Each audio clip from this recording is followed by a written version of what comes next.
नमस्ते, मैं वैद्य योगेश पांडे। रस साधना इस चातुर्मासीय रस अध्ययन सीरीज में आप सभी का स्वागत करता हूँ।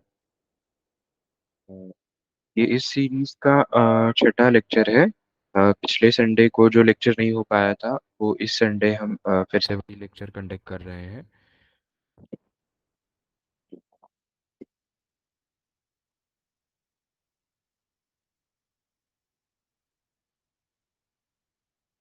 तो पारद मूर्छना के जो चार प्रकार हैं, पोटली, परपटी, कुपीपक्व और खलवीय रसायन। इनमें से हम लोग ने पिछले महीने में पोटली कल्पना पर चार लेक्चर सीरीज के सहायता से पोटली कल्पना पर अध्ययन किया था। और इस महीने में हमने परपटी कल्पना पे लेक्चर शुरू किया है। सो लास्ट लेक्चर में पोटली कल्पना के बेसिक्स, उनकी मात्रा, उनका डोजेज, इस पर चर्चा की थी। और इस सत्र में हम अलग अलग पोटली कल्पनाओं पर चर्चा करेंगे। तो आज के लेक्चरर जो हैं वो वैद्य पार्थ काले सर हैं। तो उनका मैं पहले इंट्रोडक्शन करना चाहूँगा। वैद्य पार्थ काले सर ने अपना बीएमएस गोवा के गोमंतक कॉलेज से पूरा किया है। सर ने एमडी रसाशास्त्र पुणे के सुमति बाई शाह कॉलेज से पूरा किया हुआ है। उसी के साथ सर ने बीए संस्कृत की डिग्री भी प्राप्त की है। अभी फिलहाल सर रसहृदय फार्मेसी के को फाउंडर हैं। और उनका ayurvedic private clinic Yogakshema ayurvedic clinic Pune, Kolhapur और उनके गांव रत्नागिरी, इन तीन जगहों पे रुग्ण सेवा कर रहे हैं। इसी के साथ सर ने अनेक जानी मानी आयुर्वेदिक फार्मेसीज में एज ए प्रोडक्शन एडवाइजर इस रोल में काम किया है। सर को गत वर्ष आयोजित किए हुए आयुर्वेद कुंभ में यूथ वैद्य आइकॉन अवार्ड से सम्मानित किया हुआ था। सर ने अपने यूजी कार्यकाल से ही औषधि निर्माण शुरू कर दिया था। और वो कंसिस्टेंटली अभी तक ग्रंथोक्त औषधि निर्माण करते आ रहे हैं। उस उनमें से दो तीन प्रमुख उपलब्धियां औषधि निर्माण में है। जैसे कि सर ने उनके वैद्य के सीनियर वैद्य गौरव डोंगरे सर के साथ कुछ ही साल पहले पारदर्शी संस्कार सक्सेसफुली पूर्ण किए थे। और अभी हम रसहृदय फार्मेसी की ओर से इसी महीने में 9वीं बार पारदर्शी संस्कार करने जा रहे हैं। सर के रसाशास्त्र के प्रति डेडिकेशन, रसाशास्त्र ग्रंथों का सटीक अभ्यास, ये प्रशंसनीय है। तो और समय न लेते हुए हम आज के विषय की तरफ बढ़ते हैं, जो कि है कि परपटी कल्पना, उनके प्रकार और उनका क्लिनिकल उपयोग। सो मैं सर से विनती करता हूँ कि सर आज का सत्र शुरू करें।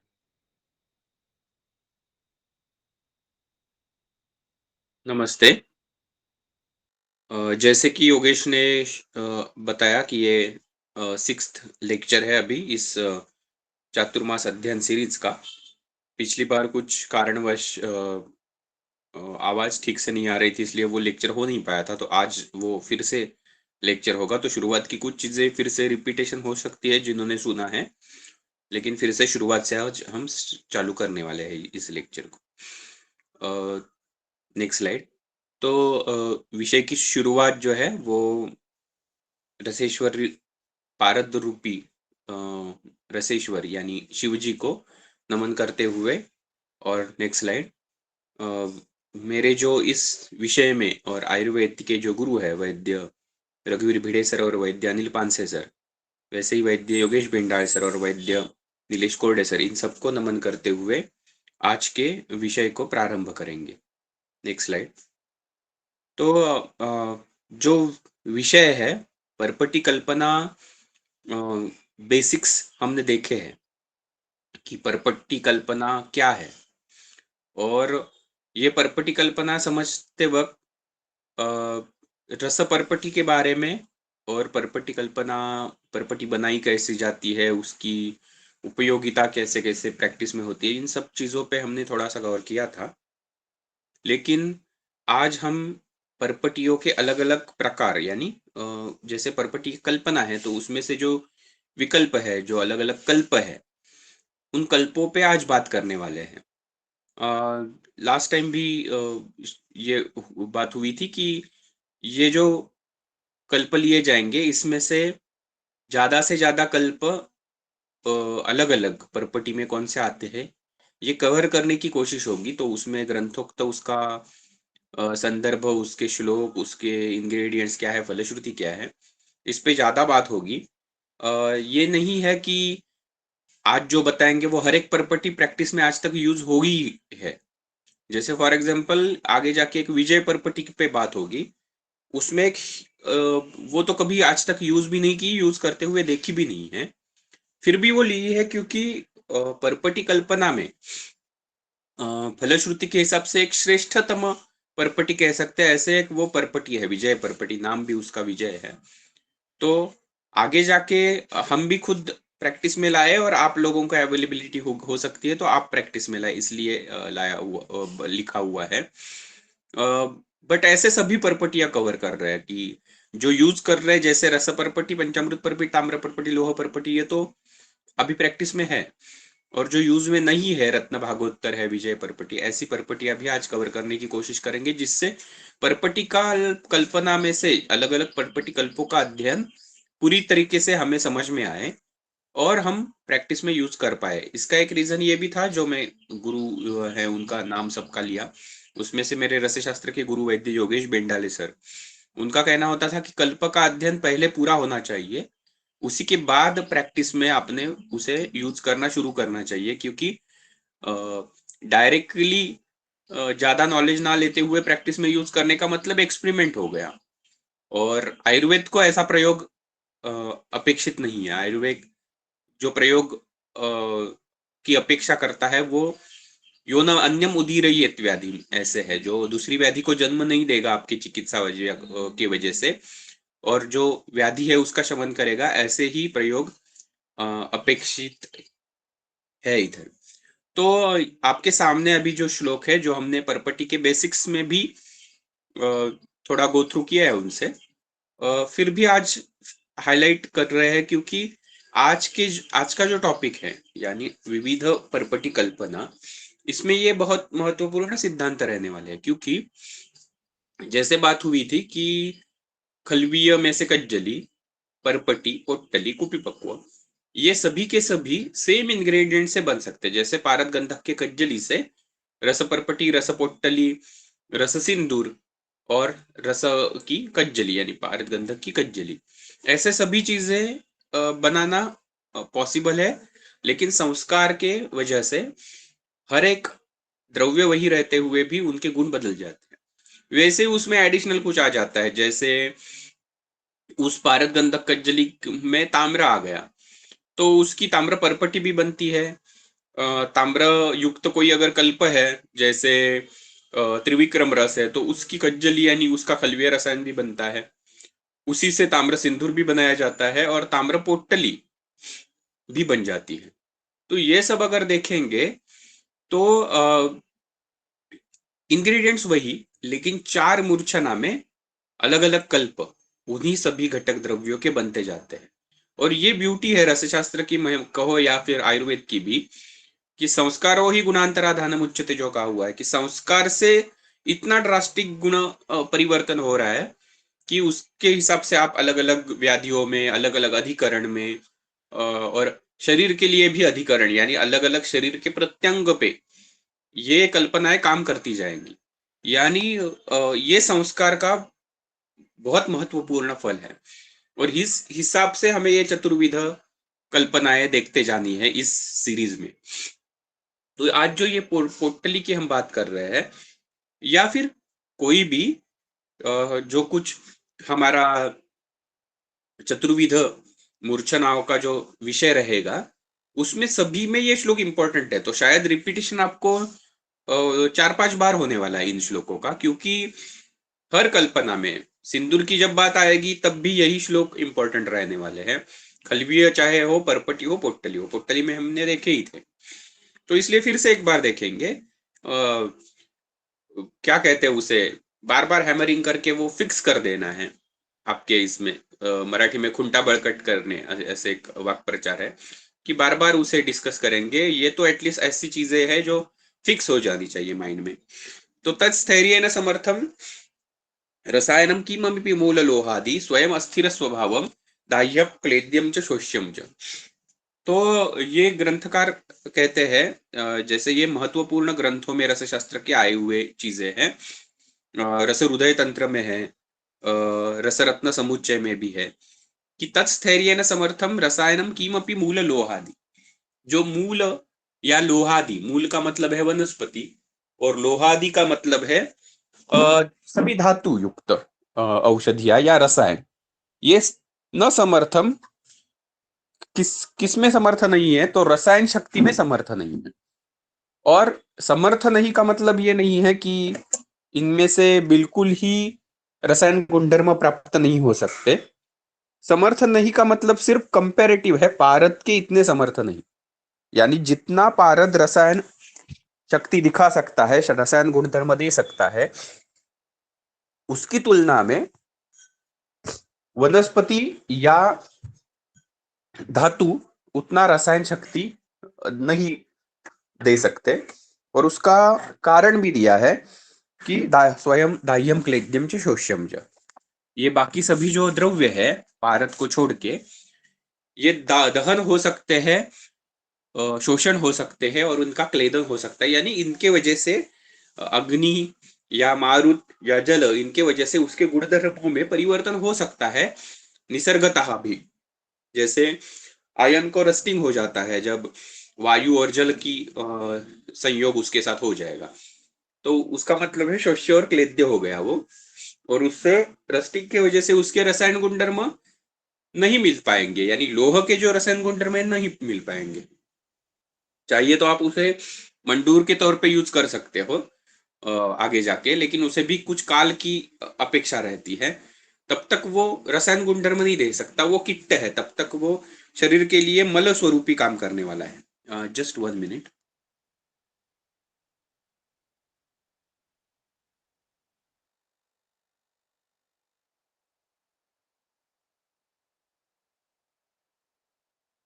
तो इसलिए काष्ठौषधि आदि और धातु, ये सभी रसायन में उतने श्रेष्ठ नहीं जितना पारद है।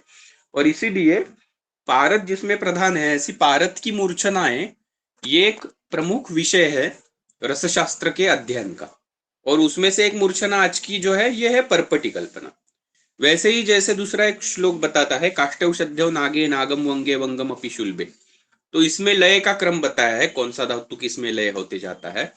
और इस लय क्रम में भी सभी के सभी वनस्पति और सभी के सभी धातु फाइनली पारद में ही लीन होने वाले हैं। यानी एक तरह से इनके गुण पारद में आविर्भूत हो जाते हैं और पारद में इनके गुण सहायता होके वो वैसे वैसे फल की प्राप्ति करके दिखा सकते हैं।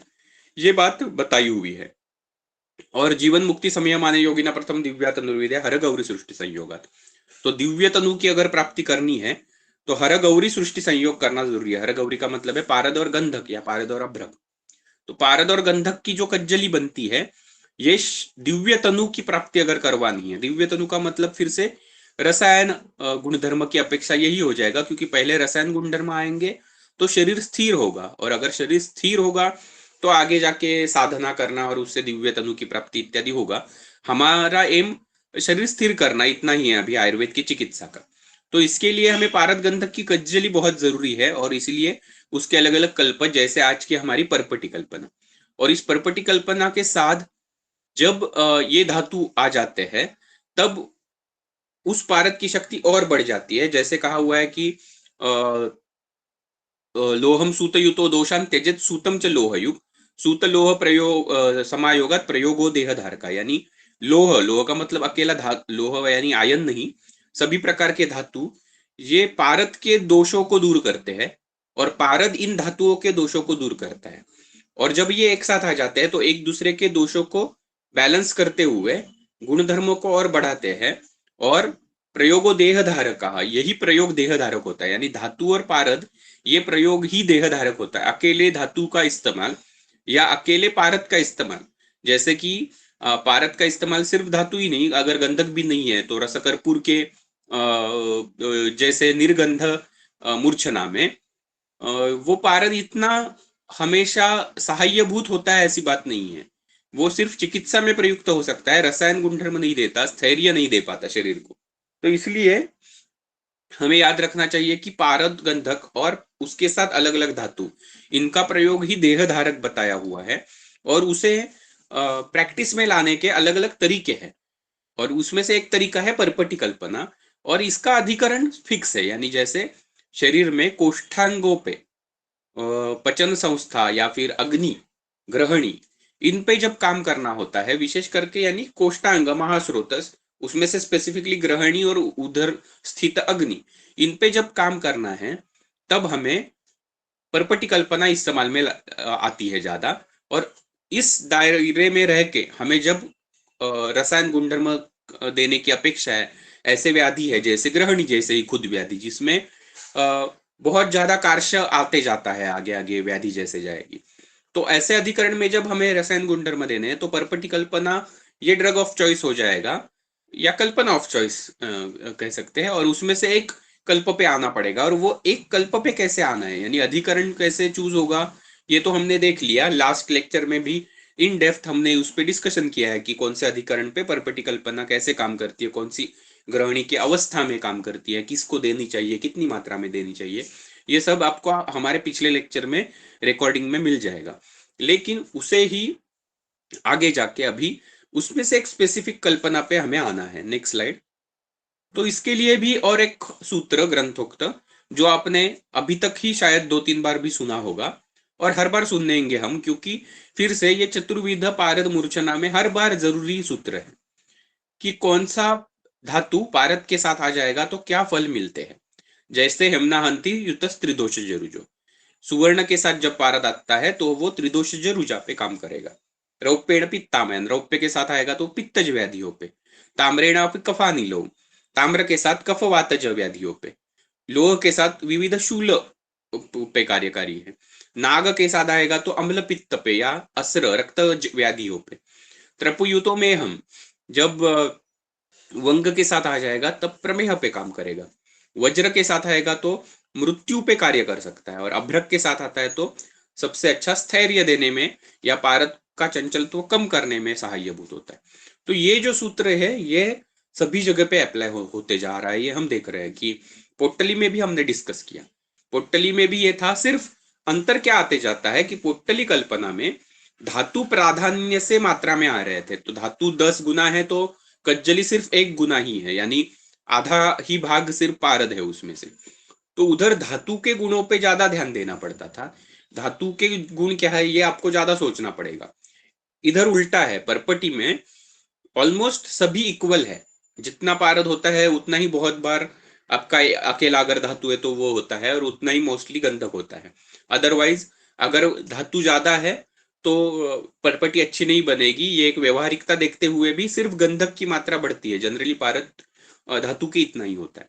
तो धातु और पारद ऑलमोस्ट इक्वल क्या कहेंगे प्राधान्य रखते हैं इस कल्पना में। तो ये संयोग का फल एग्जैक्टली इधर हमें पता चलेगा इस कल्पना में। जैसे सिंदूर में भी यही श्लोक इंपॉर्टेंट है, लेकिन सिंदूर में धातु मानो ऑलमोस्ट है ही नहीं, तो ये भी अंतर हमें सीखते जाने हैं कि जैसे कज्जली सिर्फ बनेगी या खलवीय कल्प बनेंगे तो उसमें धातु और पारद बहुत बार दोनों होंगे, बहुत बार समान मात्रा में, ये कुछ अंतर रहेगा।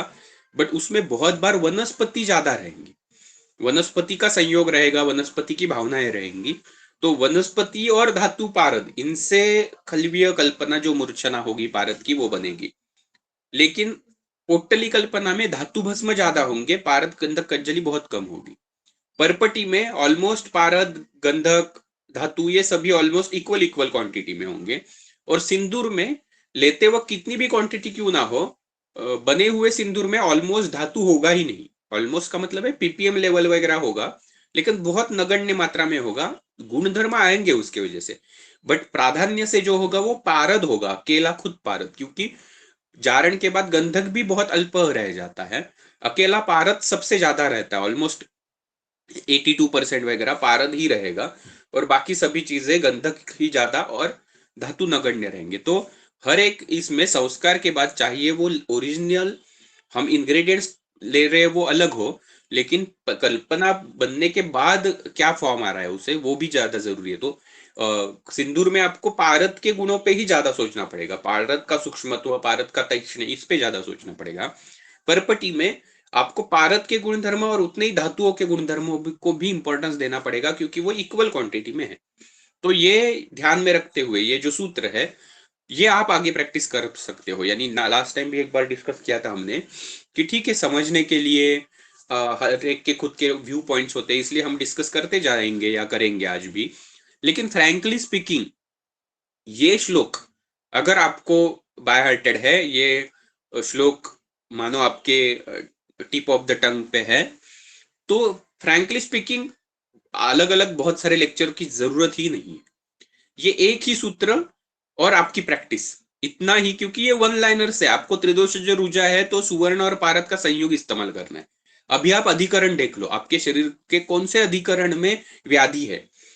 फॉर एग्जाम्पल ऊर्ध्व जत्रुगत प्राणवह स्रोतस संबंधी बहुत तीव्र स्वरूप के वेग युक्त इत्यादि व्याधि है, तो सुवर्ण प्रधान है ऐसा हेमगर्भ पोट्टली दे दो। अगर जीर्ण ग्रहणी जन्य, जिसमें ज्वर इत्यादि नहीं है, तीक्ष्णता युक्त, जिसमें तीक्ष्ण गुणधर्म बड़ा है ऐसे व्याधि, लेकिन जीर्ण ग्रहणी है, धातुक्षय बहुत ज्यादा है, मनोदैन्य जैसी चीजें आते जा रही है, तो सुवर्ण और पारक जैसे ही त्रिदोष ऊर्जा में काम करने वाला ग्रहणी का कल्पना का ग्रहण परपटी कल्पना, सुवर्ण परपटी दे दो, या आगे देखेंगे हम विजय परपटी दे दो। वही सभी चीजें हैं, फिर से प्राणव स्रोतस में है, लेकिन उसको कफ का भी अनुबंध ज्यादा है, अवरोध बहुत ज्यादा है, श्वास कष्टता आदि ज्यादा लग रही है, या फिर थोड़ा सा अलग वर्जन, यानी उसके वजह से त्रिदोष इसके वजह से वंध्यत्व जैसी चीजें आ रही है, तो आप सुवर्ण सिंदूर दे सकते हो। और बाकी सब बचे हुए व्याधि जिसमें राजयक्ष्मा जैसी अवस्था आ गई त्रिदोषज अवस्था की वजह से, कैंसर जैसी आज की अवस्था आ गई, ऐसे कोई भी है, तो उसमें अलग अलग खलवीय कल्पना आपकी यूज होगी, जिसमें पारद और सुवर्ण आया है। जैसे सुवर्ण मालिनी वसंत बहुत सारे वैद्य ऐसी कंडीशन में यूज करते हैं, या अलग अलग वसंत कल्पों में से हो सकते हैं, बाकी के कल्प भी हो सकते हैं। सो आपके पास ऑप्शंस बहुत ज्यादा है, सूत्र यही है, और उस सूत्र के साथ बाकी छोटे छोटे कंसेप्ट जुड़ते जाएंगे हर कल्पक के हिसाब से। तो नेक्स्ट स्लाइड।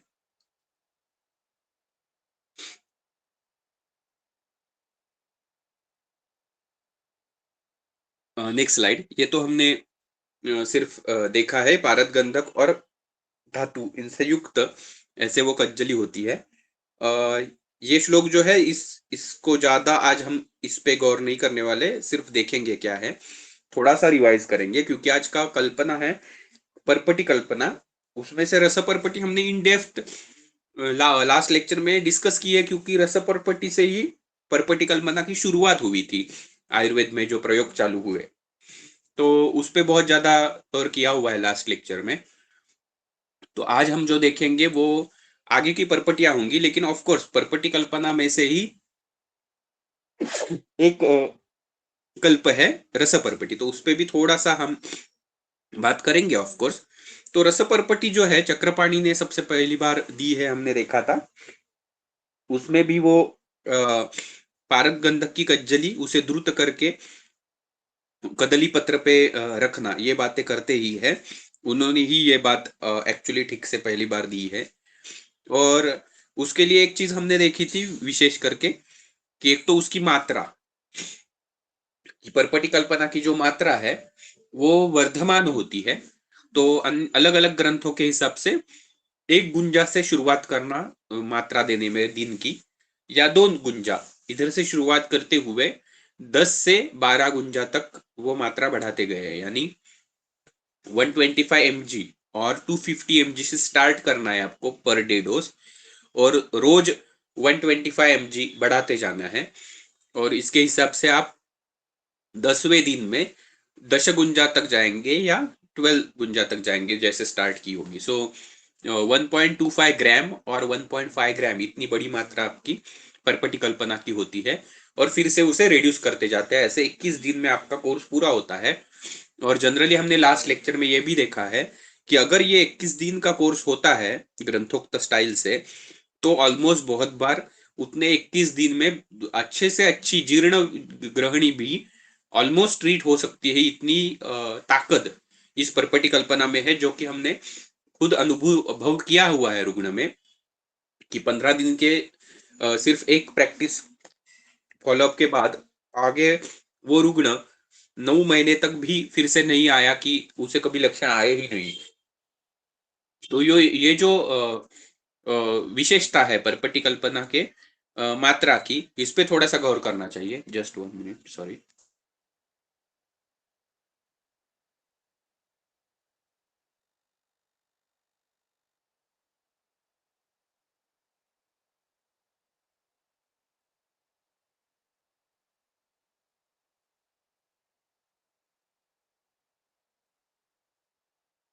सॉरी।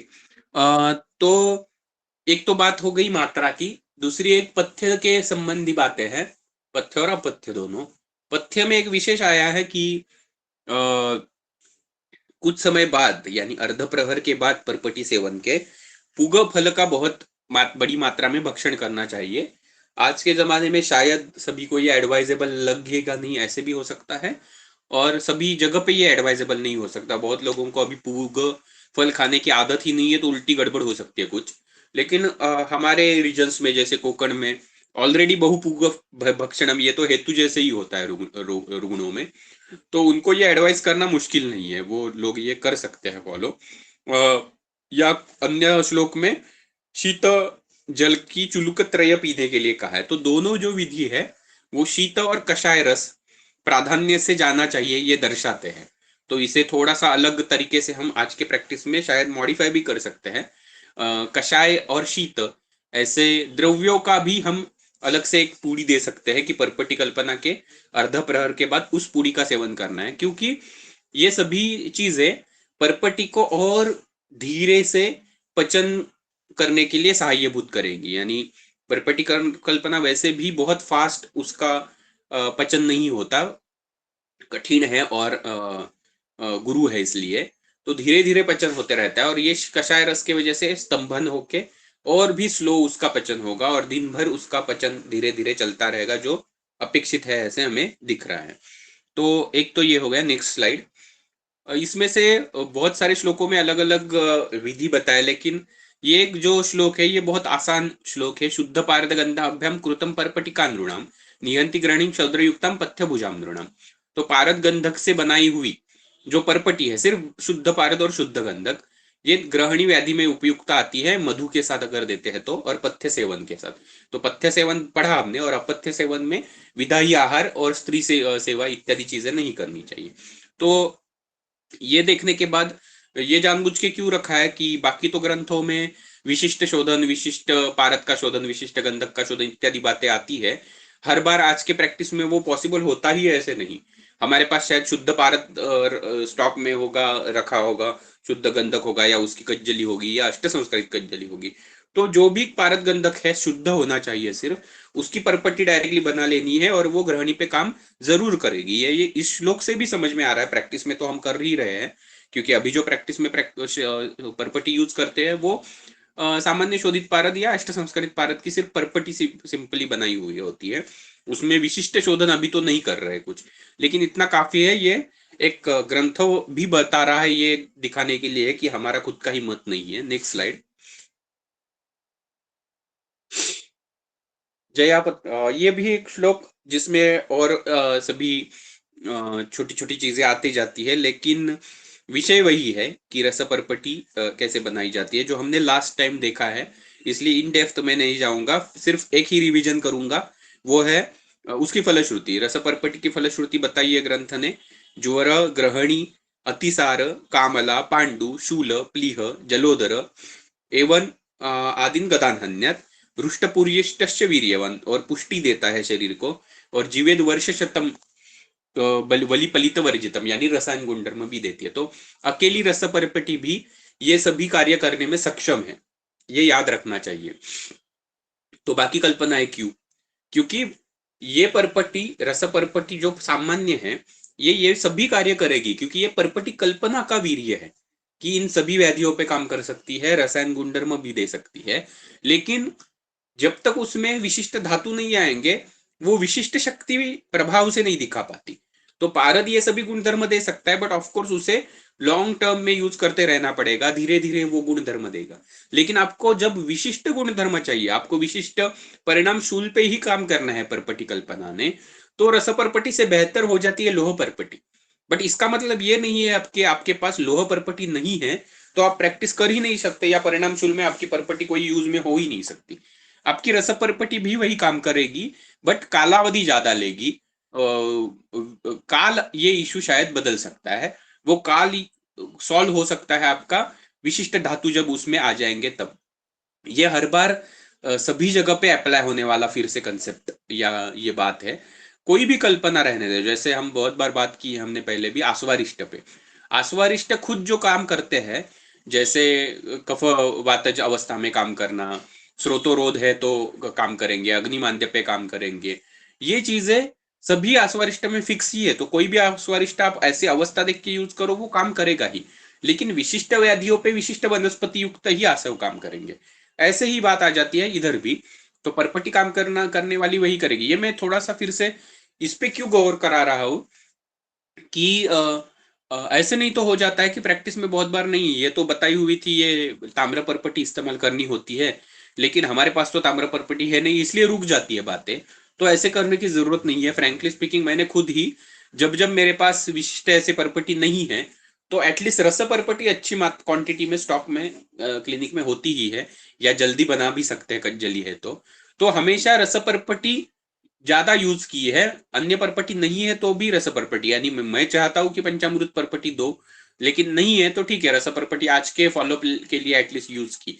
कभी कभी ये व्यवहारिक चीजें भी करनी पड़ती है, क्योंकि हर बार आपके हाथ में सभी सांभर उपलब्ध होगा ये नहीं हो सकता, और रस परपटी गुण उतने दे सकते हैं। तो एक कॉमन हर जगह पे काम कर सकती है ऐसी अगर कोई परपटी है तो वो है रस परपटी, इस पूरे अधिकरण में काम कर सकती है ऐसी वाली। Next slide.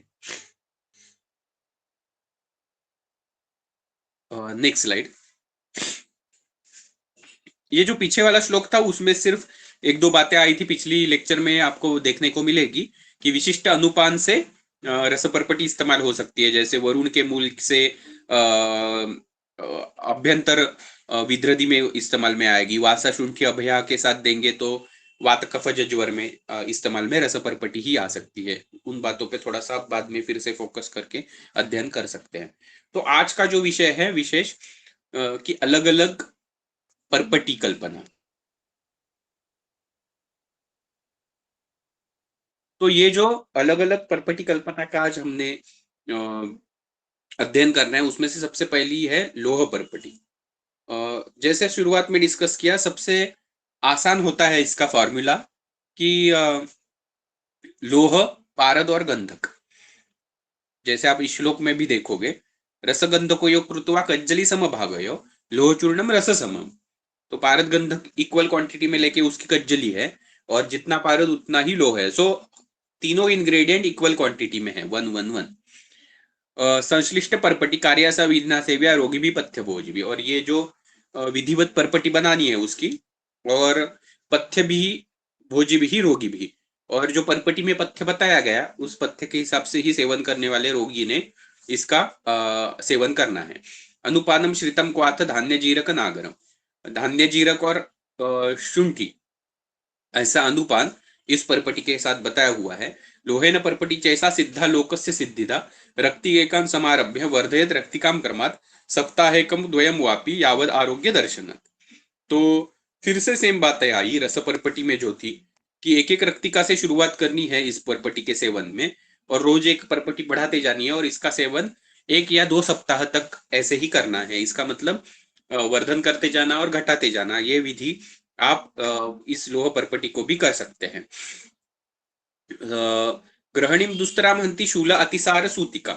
तो इसमें फल क्या है लोह परपटी का, तो ग्रहणीम दुस्तराम हंति, ग्रहणी व्याधि का नाश करती है ये।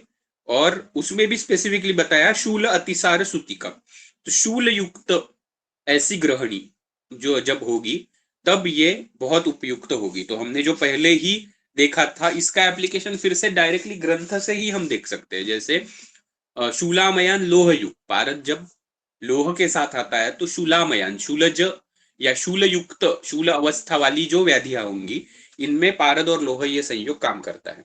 और इस फलश्रुति, ग्रंथोक्त फलश्रुति में ही हमें उसका एप्लीकेशन देखने मिल रहा है कि ग्रहणी जो शूल युक्त होगी, ऐसे ग्रहणी में लोह परपटी एक अच्छा विकल्प रहता है, उसका इस्तेमाल आप कर सकते हो। उसी के साथ अतिसार, क्योंकि लोह परपटी, ये याद रखने की बात है कि ये ग्राही, यानी परपटी कल्पना वैसे तो ग्राही ही है, लेकिन लोह परपटी और ही ग्राही कर्म दिखा सकती है, क्योंकि खुद लोह भस्म ग्राही है। उसका एक तौर से अगर अच्छा बना नहीं है तो मलबद्धता, ये दोष होता है लोह का, लेकिन अच्छा बना है उसका दोष नहीं आएगा, मलबद्धता नहीं होगी, लेकिन ग्रह करेगा। तो अतिसार अवस्था है अगर ग्रहणी रुग्ण में, तो उधर लोह परपटी इस्तेमाल में आ सकती है।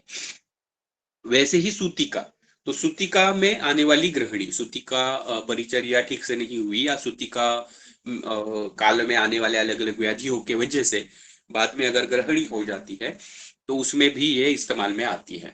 अभी इस अवस्था में इसका अनुपान भी विशेष है। धान्य जीरक शुंठी जो है, ये सूतिका ग्रहणी जब होगी तो उसमें बहुत फायदेमंद रहेगा।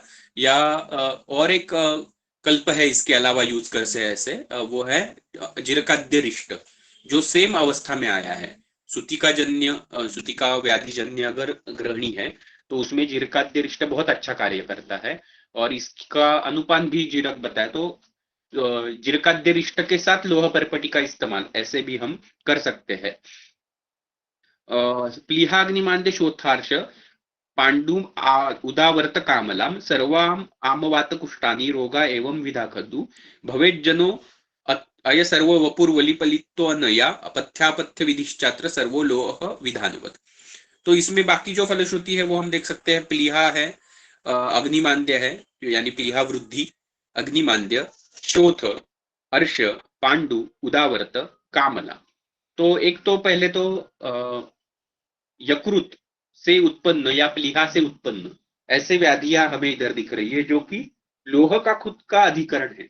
लोह जो कार्य करता है वो यकृत और प्लीहा पे ज्यादा कार्य करता है, और उसके वजह से आने वाले पांडुत्व और परिणाम शूल जैसे कोष्ठस्थ सुशूल, और उससे भी इंपॉर्टेंट जो बात है वो है शोथ।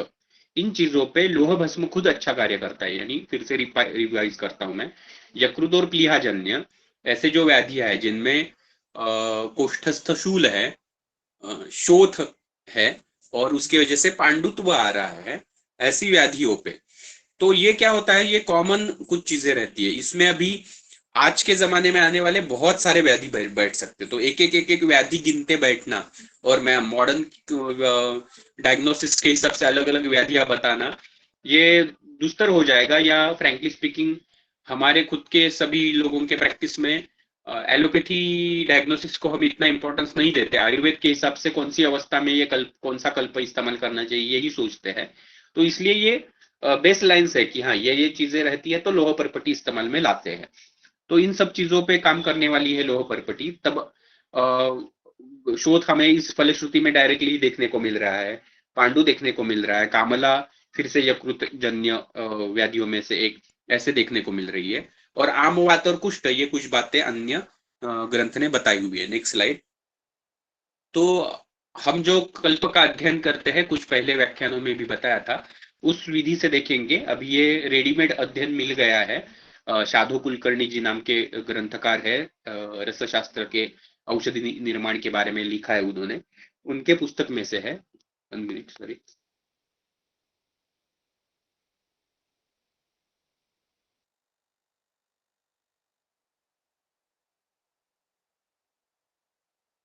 सॉरी। तो उस ग्रंथ में से ये अध्ययन हमें रेडीमेड मिला हुआ है, जिसमें हम देख सकते हैं रसवीर्य विपाक, इन चीजों यानी रस पंचक के बारे में अगर इस घटक द्रव्यों के सभी के देखेंगे, तो एक चीज हमें हाईलाइट होगी, वो तो है तिक्त कषाय और मधुर। ये रस प्राधान्य से हमें इस पूरे कल्प के घटक द्रव्यों में हाईलाइट होते दिख रहा है। कटु विपाक हाईलाइट होता है। गुरु या योगवाही ऐसे गुण और कुछ हद तक सरगुण भी हाईलाइट हो रहा है। त्रिदोष शामक तो पारद है, लेकिन ओवरऑल देखेंगे बाकी द्रव्य तो कफ वातघ्न ऐसे ही विशेष करके द्रव्य है, ऐसे देखने को मिल रहा है। इसका फायदा क्या होता है कि लोह परपटी का अध्ययन हो सकता है, यानी लोह परपटी तिक्त कषाय मधुर रस की है ऐसे कह सकते हैं, कटु विपाक की है जिसके वजह से वो ग्राही भी है। कुछ हद तक उसमें योगवाहित्व है, अन्य कल्पों के साथ वो इसलिए दी जा सकती है। और उसमें गुरु ये गुण भी है। कफ पित्त शामकत्व ज्यादा रहेगा, लेकिन पित्त को बढ़ाएगी नहीं, पित्त को भी कुछ हद तक अनुबंध है तो शमन कर सकती है। वैसे ही इसमें अगर गुण देखेंगे तो रक्तवर्धक विशेष करके होगी, जीवनीय होगी, दीपन करने वाली होगी और रोपण करने वाली भी होगी। पारद के गुणों में वो हाईलाइट होता है। वैसे ही कृमिघ्न, पांडु, कामला, अर्श, अतिसार, ग्रहणी, कुष्ठ इन पे काम करने वाली होगी। ये सभी बातें इधर से हाईलाइट हो रही है और वैसे ही हमने फलश्रुति भी देखी थी। Next slide.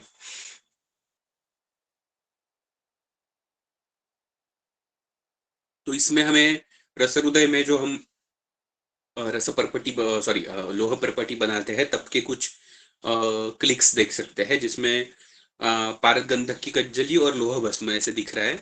उसकी एक साथ कज्जली बनाई जाती है और उसे कदली पत्र पे द्रवीभूत करके डाला जाएगा। Next slide. और ऐसे अच्छी चिपटीकृत ऐसे परपटी बनी है, ये एजेस से भी हम देख पाएंगे, उसमें कुछ भी ग्लोइंग पारद के फ्री ग्लोब्यूल्स या पार्टिकल्स नहीं है। Next slide. तो इस तरह से ये परपटी बनाई जाएगी और लोह परपटी की अवस्थाएं भी हमने देखी। ये केस शायद पिछले अध्ययन में भी हमने देखी है, फिर भी एक बार इधर हाईलाइट कर रहे हैं कि इसमें लोह भस्म था, जो जिसमें पैनक्रियाटिको बिलियरी ट्रैक्ट सीए ऐसी कंडीशन वाली स्त्री रुग्णा है 66 ईयर की, और उसमें शुद्धामांद्य, आदमान और उदर शूल विशेष करके ये लक्षण थे। पांडुर अक्षिकुट था, श्वेत नखता थी, त्वक श्वैत्य था और उदर में जल संचिति होने लगी थी और मल कृष्ण और कृष्णवर्णी तथा कठिन थे। इसमें जो चिकित्सा दी है उसमें लोह परपटी का इस्तेमाल है, लेकिन एक बार फिर से निदान पे आपको थोड़ा सा ये करता हूं कि इसमें देखेंगे तो उदर शूल, जो हमने शूल की बात की, कोष्टांग में स्थित शूल होना, पांडुत्व अक्षिकुट में भी है, नख पे भी है और त्वचा पे भी है, तो उसका परिणाम स्वरूप पांडुत्व आना। और जो सीए है वो पैंक्रियाटिको बिलियरी ट्रैक्ट का है, तो उधर से भी समझ में आएगा ये जो कोष्टांग है विशेष करके उधर से ही उसकी उत्पत्ति चालू हुई है और आगे जाके ये सब लक्षण दिख रहे हैं। तो लोह परपटी के में लोह परपटी के ओवरऑल दायरे में आ सकती है ऐसी ये परपटी है, ऐसे केस है, इसलिए लोह परपटी का इस्तेमाल इस केस में हुआ है। Next slide. तो इसमें देख सकते हैं हमने लोह परपटी, ऑफ कोर्स उसको थोड़ा सा सीए जैसी केस थी तो इसके लिए ताम्र और सुवर्ण का सहाय्य भी दिया था। और इस विधि में एक था कि रुग्ण में लेकिन निदान में मल काठिन्य था, तो ये दोष शायद लोह परपटी से दूर नहीं होगा, उल्टा काठिन्य बढ़े ना, इसलिए हरितकी जैसे द्रव्य की सहायता दी थी, अमल की थी, शुंठी भी अल्प मात्रा में, पिप्पली, ऐसे पूरा कॉम्बिनेशन दिया हुआ था, अभयारिष्ट भी दिया हुआ था और महातिक्तक घृत अनुपान के तौर पे दिया हुआ था। तो इस पूरे चिकित्सा से थोड़े बहुत चेंजेस करते हुए वो रुग्ण जिसे 3 महीने की वगैरह ही लाइफ स्पैन बताया हुआ था, बहुत अगले स्टेज में चली जा चुकी थी, वो ऑलमोस्ट 1 साल के लिए आगे सरवाइव कर पाई और क्वालिटी लाइफ की बहुत वैसे तो अच्छी रही। तो ये फायदा है परिणाम। और सबसे महत्वपूर्ण बात है कि बाकी तो ठीक है, ये क्या कैंसर के लिए लोह परपटी ऐसे केस प्रेजेंटेशन है ही नहीं।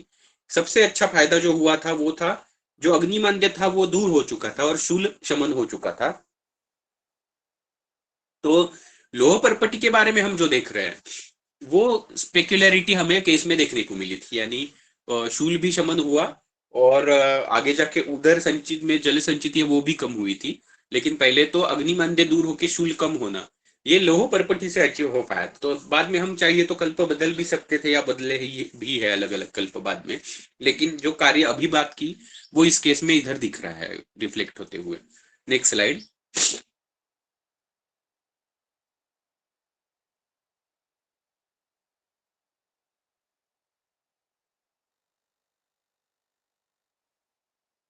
नेक्स्ट स्लाइड, सॉरी नेक्स्ट, ये जो है कल्पना या कल्प सॉरी, वो है ताम्र परपटी। तो इसमें फिर से पारद गंधक की कज्जली को ताम्र का सहाय या ताम्र एज ए इंग्रेडिएंट उसके साथ आने वाला है। तो अगर श्लोक में देखेंगे, मृतम ताम्रम त्रिभागम च रसम गंधक च तत्समम। तो ताम्र अकेला 3 भाग कंसीडर किया, तो उतने ही प्रमाण में पारद और गंधक, यानी फिर से पारद गंधक ताम्र इक्वल क्वांटिटी में ही आ गए। भागम एकम वत्सनाभम, और वत्सनाभ एक भाग, यानी 1/3 ताम्र से 1/3 वत्सनाभ, और इक्वल क्वांटिटी में पारद गंधक ऐसे लेने हैं और उसकी कज्जली बनानी है। गोघृत के साथ द्रवीभूत करना है और अर्क पत्रस्थम ढालयित, अर्क के पत्र पे उसका ढालन करना है। अभी अलग अलग चीजें इस परपटी में आती जा रही है। जैसे एक तो जनरली परपटी में देखा नहीं जाता कि कोई वनस्पति है, लेकिन इधर एक वनस्पति जैवी विष जो कि वत्सनाभ, उसका इस्तेमाल इस परपटी में हुआ है। तो वनस्पति विष वत्सनाभ युक्त ये परपटी है। और दूसरी बात, कदली पत्र पे ढालन होता है, इधर अर्क के पत्र पे ढालन है। तो आपको सबको पता होगा कि अर्क यानी सूर्य के नाम है, और उस वनस्पति को भी, अर्क वनस्पति को सूर्य के सभी नाम आते हैं। और इंटरेस्टिंगली रसशास्त्र में से ताम्र में सभी सूर्य के पर्यायी नाम होते हैं। तो जब हम बात कर रहे हैं आयुर्वेद की, क्या कहेंगे, आयुर्वेद के मार्ग से अध्ययन करना, कल्पों का भी, निदान का भी, सभी चीजों का, तो ये भी एक इम्पोर्टेंट बात है कि हम बहुत बार पर्यायी नाम इत्यादि चीजों को थोड़ा सा निग्लेक्ट शायद करते हैं, और ऐसी कभी कभी जगह पे वो चीजें हाईलाइट होती है कि उनका क्या महत्व होता है अध्ययन में। उससे कुछ बदलेगा नहीं कि सूर्य के नाम आप लो या ना लो, लेकिन उससे अध्ययन में क्या फायदा होगा, तो ये है कि ये दोनों ताम्र को पर्यायी नाम सूर्य के है, यानी दोनों में सूर्य शक्ति है, ये ग्रंथकार चाहते हैं, बताना चाहते हैं। तो सूर्य की शक्ति है ऐसे दोनों द्रव्य, उसमें से एक द्रव्य डायरेक्टली इसमें घटक द्रव्य है, और एक द्रव्य उसके संस्कार करने में इस्तेमाल हुआ है, जो कि पत्र के स्वरूप में ढालन के समय पे इधर इस्तेमाल होगा। तो ऐसे सूर्य शक्ति यानी ही उष्मा, तेज, इनसे भरा हुआ ऐसे ये कल्प है, ऐसे हम समझ सकते हैं। तो उष्ण होगा, तीक्ष्ण होगा कल्प, ये तो घटक द्रव्यों से ही हमें पता चल रहा है, और उसमें वत्सनाभ का सहाय लिया यानी और ही उष्ण और तीक्ष्ण हो जाएगा। तो ऐसे घटक द्रव्य वाला गुंजाद्वयम त्रिगुंजन च पिप्पली मधु संयुतम। अभी इसको वर्धमान नहीं बताया क्योंकि उष्ण और तीक्ष्ण कल्प है।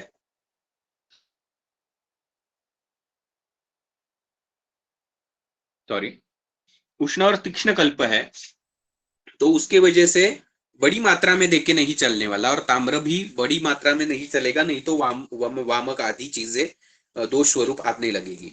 तो इसकी मात्रा फिक्स बता दी ग्रंथ ने, गुंजाद्वय त्रिगुंजम हुआ, 2 या 3 गुंजा इतना ही इस्तेमाल करना है, यानी बड़ी ही मात्रा है, फिर भी 2 या 3 गुंजा ही सिर्फ।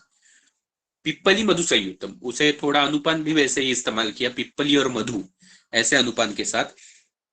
त्रिसप्त्रात्र प्रयोग है न, काल उतना ही है, त्रिसप्त 21 दिन तक इसका प्रयोग करना है।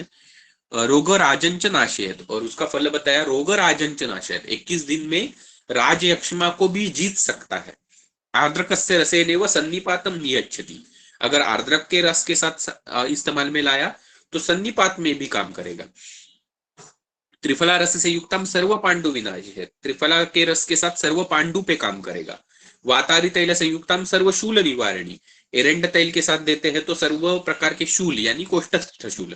कुमारी रस योगे न वात पित्तोपशांतिकृत, और अगर आपको पित्त का अनुबंध भी है और इसमें इस्तेमाल करना है तो कुमारी के रस के साथ उसे इस्तेमाल में लाना चाहिए। बाकुची रस संयुक्ता सर्व दद्रु विनाशनी, बाकुची के रस के अनुपान के साथ दद्रु पे कार्य करी है। त्रिफला मधु संयुक्ता सर्व मेह निवारिणी, त्रिफला मधु के साथ मेहज मेह पे काम करेगा।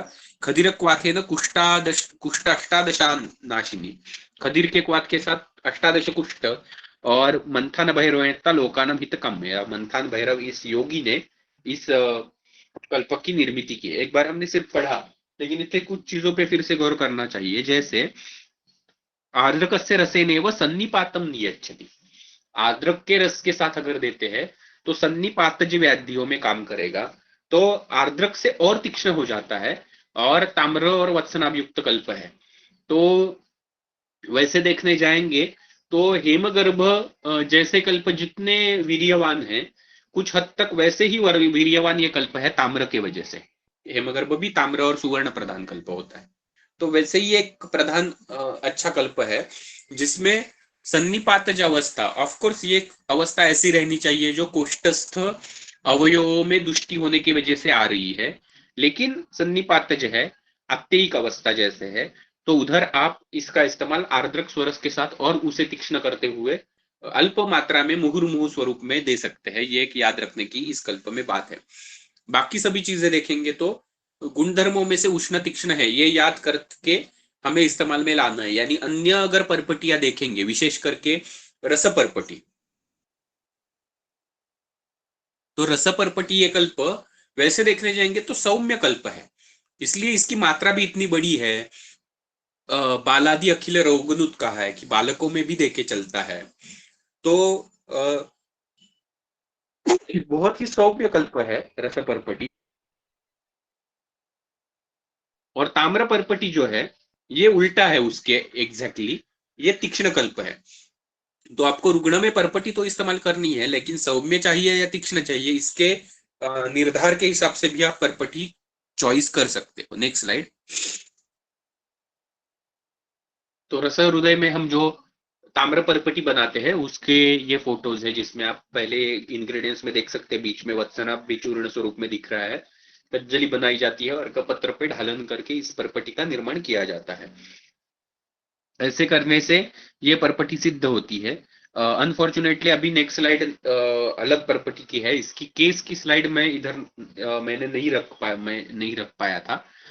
लेकिन विशेष करके फिर से जो ताम्र का कार्य क्षेत्र है वो है यकृत, जिधर ताम्र सबसे ज्यादा कार्य करता है, ऐसे वृद्ध वैद्यों ने ज्यादा हाईलाइट की हुई चीज है, गुणे शास्त्री जी इत्यादि सभी ने।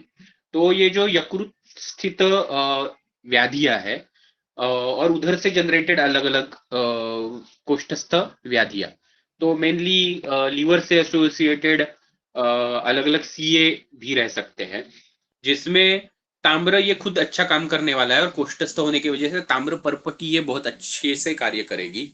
वत्सनाभ युक्त कल्प है, तो ध्यान इतना ही रखना है कि रुग्ण जनरली हाइपोटेंशन वाला ना हो, क्योंकि और बीपी जो है वो लो हो सकता है इस परपटी के यानी वत्सनाभ के वजह से। तो हाइपोटेंशन नहीं है, इतना ही एक कॉन्ट्राडिक्शन में देखना है और आप इस्तेमाल में ला सकते हो। लेखन गुणधर्म बहुत अच्छी देगी ये। तो ग्रंथि अर्बुद इत्यादि अगर कोष्ठ में है, विशेष करके यकृत में है, तो बहुत अच्छे से लेखन कार्य आपको प्राप्त होगा। सरत्व होगा इसमें, जिसकी वजह से पित्त का स्रवसन करने में बहुत अच्छी मदद करती है।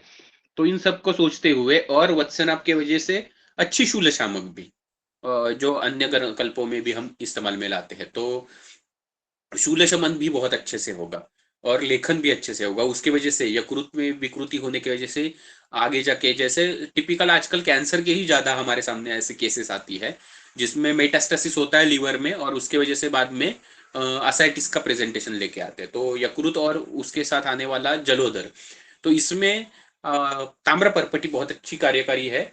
मैं इधर केस प्रेजेंटेशन में नहीं रख पाया ढूंढ के, लेकिन एक्चुअली ऐसे केसेस आई है तब 2-3 केस में एटलीस्ट स्पेसिफिकली ऐसी ही केसेस में, और बाकी अन्य व्याधियों में भी इस प्रॉपर्टी का इस्तेमाल हुआ है। लेकिन यकृत जन्य जो जलोदर जैसी अवस्था है उसमें बहुत अच्छा इस्तेमाल इसका कर पाए हैं। Next slide.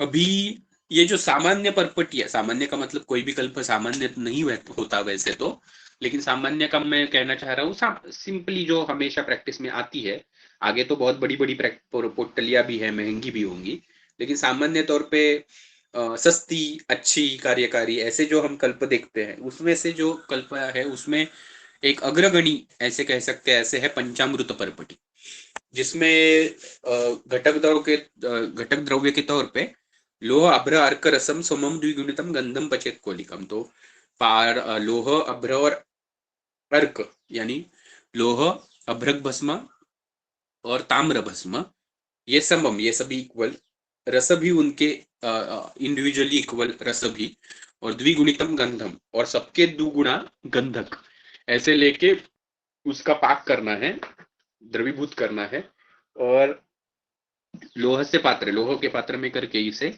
गोमय पे रखे हुए कदली पत्र पे ही उसे फिर से ढालन करके बनाना है, जो हमारी सामान्य विधि होती है। तस्यात् पंचामृत ग्रह परपटी ग्रहणिका, तो इसका फल जो बताया हुआ है पंचामृत परपट, तो ये एक पंचामृत संयोग है, ये एक समझ लेना है, जिसमें 5 घटक द्रव्य है, लोह, अभ्रक, ताम्र, पारद और गंधक। यही 5 द्रव्य आपको अन्य कल्पों में भी, आरोग्यवर्धिनी जैसे कल्पों में भी यही पंचामृत संयोग देखने को मिलेगा, लेकिन उधर उसके साथ बहुत सारी वनस्पतियां या अन्य द्रव्य भी होंगे। इधर सिर्फ पंचामृत का संयोग है, ये पंचामृत का संयोग रसशास्त्र के पंचामृत का, और उसके साथ ग्रह उसकी जब परपटी बनाई जाती है तो उसका फल बताते हैं ग्रंथकार, ग्रहणिका, यक्ष्मा, अतिसार, ज्वर। तो सबसे पहले तो ग्रहणी तो आएगी ही, लेकिन राजयक्ष्मा में काम करने वाली अच्छी, यानी क्षय में काम करने वाली, अतिसार, ज्वर, स्त्री रुजा, पांडु, गर, अम्लपित्त, गुदज यानी अर्श, क्षुन्मांद्य, विध्वंसिनी, ग्रहण्यानुपानम च हिंगु सैंधव जीरकम। तो ग्रहणी में देनी है तो हिंगु सैंधव और जीरक के साथ देनी है, और जीरकम पांडु गरयोर इतरेशु स्वयुक्ति था, और पांडु और गर यानी गरविष जैसे अवस्थाओं में जीरक के साथ ही सिर्फ देनी है, और बाकी व्याधियों में वैद्य खुद के बुद्धि से दे सकते हैं। तो एक महत्वपूर्ण बात कि एक तो ये 5 चीजें हैं पारद गंधक के साथ, पारद यानी लोह, अभ्रक और ताम्र, ये महत्वपूर्ण 3 घटक आ गए। इस संयोग का एक फल याद रखना होता है कि ये संयोग जो है ये एक तो इसकी अगर निर्मिति देखेंगे तो ये सभी के सभी धातु है, जो 3 आए चीजें, और पारद भी खुद। तो वैसे तो 5 धातु इस अकेले कल्प में है, सभी के सभी पृथ्वी में से आने वाले, इसलिए पार्थिव महाभूत जिनमें प्राधान्य से ऐसे है, और ओवरऑल इसीलिए ये कल्प जो है ये पार्थिव महाभूत जिसमें प्राधान्य से है, ऐसे ये पंचामृत संयोग हो जाता है। तो पार्थिव ये पंचमहाभूत दृष्टि से, उसी को सहाय्यभूत ऐसे थोड़ी मात्रा में हम कह सकते हैं ताम्र जैसे द्रव्य आने की वजह से तेज महाभूत का भी प्राधान्य, ऐसे उसकी निर्मिति, और संस्कार के वजह से कोष्ठ पे ज्यादा काम करने वाला, परपटी के वजह से और ही ज्यादा कोष्ठस्थ अवयव पे सभी कार्य करता है, चाहे वो परपटी में हो या आरोग्यवर्धिनी जैसे कल्प में हो। और इसमें से इंडिविजुअल द्रव्य जैसे लोह हमने बात की थी, यकृत प्लीहा पे ज्यादा कार्य करेगा। अभ्रक जो होता है वो वैसे तो सभी अवयवों के परमाणु स्वरूप में उसकी उत्पत्ति अच्छी हो इसमें कार्य करने वाला। ताम्र जो है उसमें अगर अनवांटेड कोई भी वृद्धि है, ग्रोथ है, उसे लेखन करने वाला, पित्त का स्रवसन अच्छे से करवाने वाला, कफ की उत्पत्ति अच्छा करवाने वाला अभ्रक, और रक्त धातु पे प्रसादन कार्य दिखाने वाला लोह। इस सभी को सोचेंगे तो जो कोष्ठ की रचना है जो रक्त धातु से प्राधान्य से बनती है, ऐसे हमने सुश्रुत में देखा हुआ है, लेकिन उसके साथ अन्य अलग अलग घटक द्रव्य आते हुए कोष्ठ बनते जाते हैं। तो इस ओवरऑल कोष्ठ की रचना पे कार्य करने वाला, तो रचनात्मक जब दृष्टि आते जाती है कोष्ठ के कौन से भी अवयवों में, तब पंचामृत संयोग ये जो है इधर का ये बहुत अच्छा कार्यकारी होता है।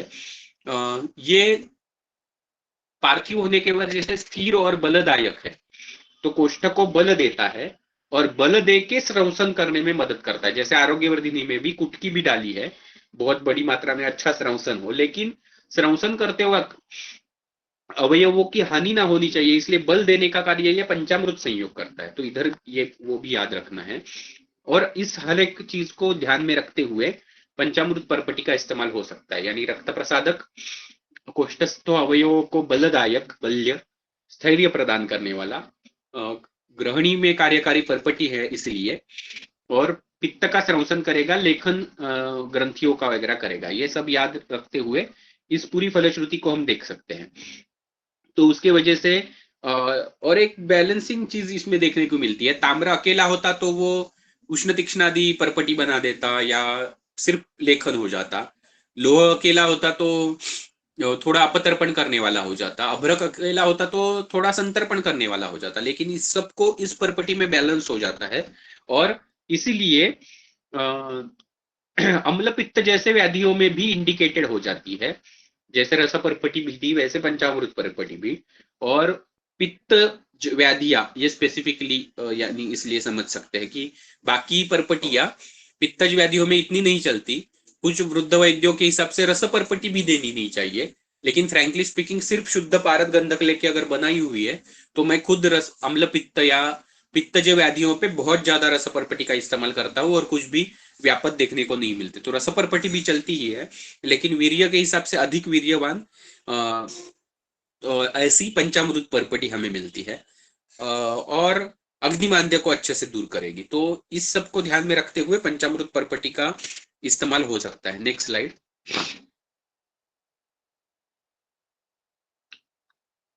रस हृदय में हम जो पंचामृत परपटी बनाते हैं उसकी कुछ अच्छे ग्लिम्सेस कह सकते हैं, हम देख सकते हैं इधर, जिसमें पारद, ताम्र, अभ्रक, लोह और गंधक, इनके खुद के वर्ण भी जैसे ग्रंथ ने बताया है वैसे ग्रंथ वर्णों में उनकी उपलब्धि होना, ये भी एक विशेष बात होती है, क्योंकि हर भस्म हम खुद बनाते हैं, इसलिए उस हर एक चीज पे छोटी छोटी चीजों पे ध्यान दिया जाता है कि वो हर एक चीज उतनी ही परफेक्शन सी बननी चाहिए।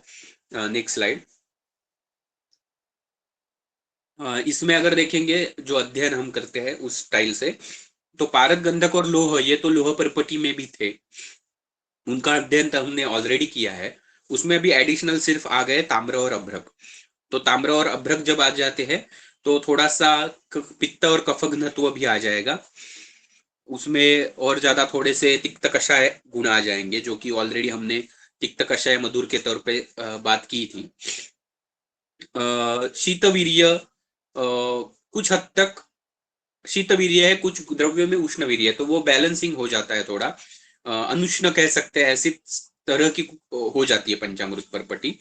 और बाकी लोह परपटी में गुण देखे ही थे 3 द्रव्यों के, लेकिन उसमें और एडिशनल जो होते जाएगा वो है कि आयुष्यवर्धक होगी, हृदय के लिए, मस्तिष्क के लिए भी बल्य या उधर कार्यकारी हो जाएगी, प्राणव स्रोतस पे भी कार्यकारी हो जाएगी पंचामृत परपटी। Next slide. 1 minute, sorry.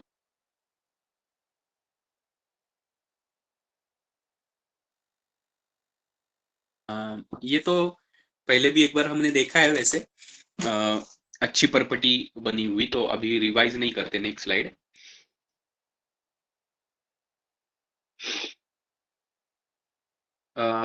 ये जो पैरा है गुणे शास्त्री जी का, ये हमने फर्स्ट लेक्चर में देखा था, फिर भी इधर रखा है क्योंकि इसमें से एक बात पे फिर से गौर करना है कि जब पंचामृत परपटी का प्रयोग चालू रहता है तब तक्र का सेवन रुग्ण को बताना चाहिए, यानी तक्र के आहार पे रुग्ण को रखना चाहिए। केवल तक्राहारावर चालू ठेवावा लागतो ऐसे लिखा है उन्होंने। यानी जैसे अन्य परपटियों में रस परपटी या सुवर्ण परपटी दुग्धाहार पे रुग्ण को रखना है, और विशेष करके अगर उदर का रुग्ण है तो दुग्धाहार पे ही रखना है। वैसे ही पंचामृत परपटी के समय में आपको तक्र आहार पे रखना चाहिए, यानी तक्र और ओदन, या तक्र के साथ ही रोटी खाना, तक्र का ही पान करवाना, तक्र से बने हुए खड़ जैसे चीजों का इस्तेमाल करना, ये बताना चाहिए। ऐसे एक मत है, ऐसे देखने को मिलता है। तो इसमें एक याद है रखना चाहिए कि तक्र का प्रयोग, और तक्र का प्रयोग जब आता है तो फिर से थोड़ी संवितोक्त बातें पे ध्यान देना पड़ेगा। एक तो तक्र प्रयोग जो है वो अपतर्पण करने वाला है, दुग्ध प्रयोग जो है वो संतर्पण करवाएगा, तक्र प्रयोग जो है वो अपतर्पण करवाएगा, रुक्ष होगा, शरीर में रोक्ष लाएगा, पाचन करेगा अच्छा, अर्श पे अच्छा कार्यकारी होगा। लेकिन तक्र वीर्य में उष्ण है, जो समाज में गलत मान्यता है, लेकिन आयुर्वेद के हिसाब से उष्ण वीर्य का है। तो ऑलरेडी अगर पित्त प्राधान्य है रुग्ण में तो उधर नहीं इस्तेमाल में आ सकता है। कफ व आत्तेज अवस्थाओं में, वात प्रधान अवस्था में वगैरह ज्यादा इस्तेमाल आएगा, क्योंकि अम्ल रसात्मक है। तो वातज अवस्था है, कफज अवस्था है, उसमें इस्तेमाल में आएगा। तो ये सब ध्यान में रखते हुए, पित्त प्राधान्य ज्यादा नहीं है ये देखते हुए ऐसे प्रयोग करना चाहिए।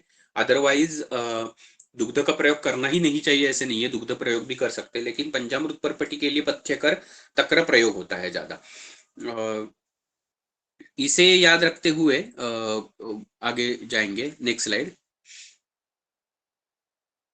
ये तो केस है पंचामृत परपटी जिसमें इस्तेमाल की है, लेकिन इस प्रेजेंटेशन में एक केस नहीं है, वो मैं बताना चाहूंगा उल्टा। एक पेशेंट थे जो 42 या 45 के अराउंड एज शायद होगा उनका, और टिपिकल गृहिणी के रुग्ण थे, मुहुर्बद्ध मुहुर्द्रव जैसे शुरुआत में था, लेकिन मेरे पास जब आया तब द्रव ही प्राधान्य से मल होते रहता था। एंडोस्कोपी वगैरह सब करवाया था, जिसमें स्मॉल इंटेस्टाइन और डिओडिनम इधर बहुत ज्यादा अल्सरेशंस दिखाई दिए थे। अनफॉर्चुनेटली मैं ये केस भी इधर नहीं डाल पाया हूँ, अभी तो सिर्फ एक्सप्लेन करूंगा।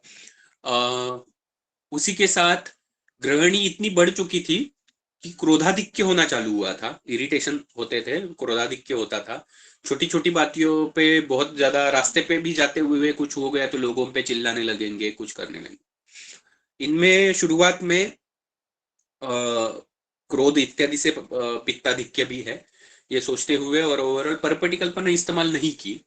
शुरुआत में सामान्य चिकित्सा दी, जैसे पाठा मिश्रण जैसी चीजों का इस्तेमाल हुआ, कामदूदा सुच्छकर जैसे कल्पों का इस्तेमाल किया। लेकिन 2-3 फॉलोअप होने के बाद भी जितना चाहिए उतने एक्सपेक्टेड, हाँ, और उसमें सबसे प्राधान्य से शूल था उदर में, उस रुग्ण में 2-3 फॉलोअप के बाद भी रिजल्ट थे, लेकिन जैसे ड्रास्टिक अच्छे रिजल्ट्स परपटी कल्पना से दिखते थे वो नहीं दिख रहे थे। तो फोर्थ ऑलमोस्ट फॉलोअप में शायद पंचामृत परपटी चालू करवाए, और पंचामृत परपटी चालू करने के बाद अगले ऑलमोस्ट 3 महीने के अंदर ही वो पूरा का पूरा लक्षण रहित हो गया रुग्ण, और हेल्दी हो गया है। अभी कुछ भी मेडिसिन लेने की जरूरत नहीं पड़ रही है। तो इतनी अच्छी जीर्ण अवस्था में भी इसका एक अच्छा इस्तेमाल देखने को मिला। तो ये जो पंचामृत परपटी का तब किया हुआ इस्तेमाल था, उसमें एक और महत्वपूर्ण बात थी। उनमें अतिसार जैसी अवस्था, अग्निमांद्य और शूल, इसको ध्यान में रखते हुए कुटज खड़ का इस्तेमाल पंचामृत परपटी के साथ आहार के स्वरूप में बताया था। कुटज खड़ यानी आप बहुत सारे लोगों को कढ़ी पता है मराठी में जिसे कहते हैं, या गुजराती लोगों में भी फेमस होती है, बहुत सारे जगहों में फेमस है। तो हरिद्रा वगैरह डाल के पीली या सफेद कलर की भी तकर से बनाई हुई कढ़ी बनाई जाती है। तो वो कढ़ी बनाते वक्त ही कुटज के मूल का अच्छे से घर्षण करके एक पेस्ट बना के लेने को बताना है रुग्ण को, एक बड़ा टीस्पून, और उस कढ़ी में मिक्स करनी है। ये कोकण में ट्रेडिशन है, पहले से चलती आ रही। बारिश के सीजन में बच्चों को दी जाती थी कि अजीर्ण ना हो, अतिसार ना हो, इसलिए। तो उस स्टाइल से उस रग्नों को, लेकिन फिर से व्यवहार के लिए कुटज मूल और उसका मर्दन करके पेस्ट बनाना भी उधर पॉसिबल नहीं था, पुणे में था पेशेंट। तो उसे सिर्फ 1 चम्मच चूर्ण कुटज का मैंने चूर्ण खुद के क्लिनिक से दिया, और कड़ी बनाते वक्त ये चूर्ण एडिशन करो, इतना ही बताया था। तो ये करने ये भी उसने स्टार्ट किया। तो इस पूरी चिकित्सा से बाद में उस रुग्ण का पूरा व्याधि निर्हरण हम कर पाए थे। तो तक्र का जो प्रयोग बताया हुआ है पंचामृत परपटी में, वो इस स्टाइल से भी खड़क के स्वरूप में किया जा सकता है, इसलिए मैंने एक केस बताई। दूसरी ये जो केस है पहले डिस्कस हो चुकी थी, कि ये कैंसर की ही केस थी, माउथ कैंसर था, माउथ अल्सर्स बहुत दिनों के लिए थे। मुख पाक के साथ ही नख के आसमंत में पाक होता था और द्रवमल होते थे।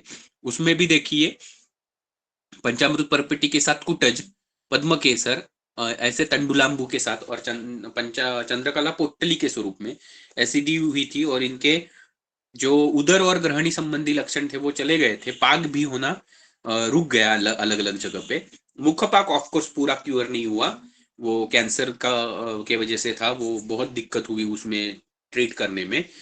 लेकिन बहुत अच्छे से सरवाइव कर पाई थे पेशेंट। दिन ब दिन लगेगी वैसे चिकित्सा बदलते रहते थे, लेकिन पाक में ये इस्तेमाल में आई थी। पंचामृत, परपटी और कुटज और पद्म केसर ये जानबूझ के पाक अवस्था इसलिए डाला हुआ द्रव्य था, और तंडुलांबू का अनुपान भी। ये ध्यान आए इसलिए ये केस इधर सामने रखी हुई है। Sorry, 1 minute.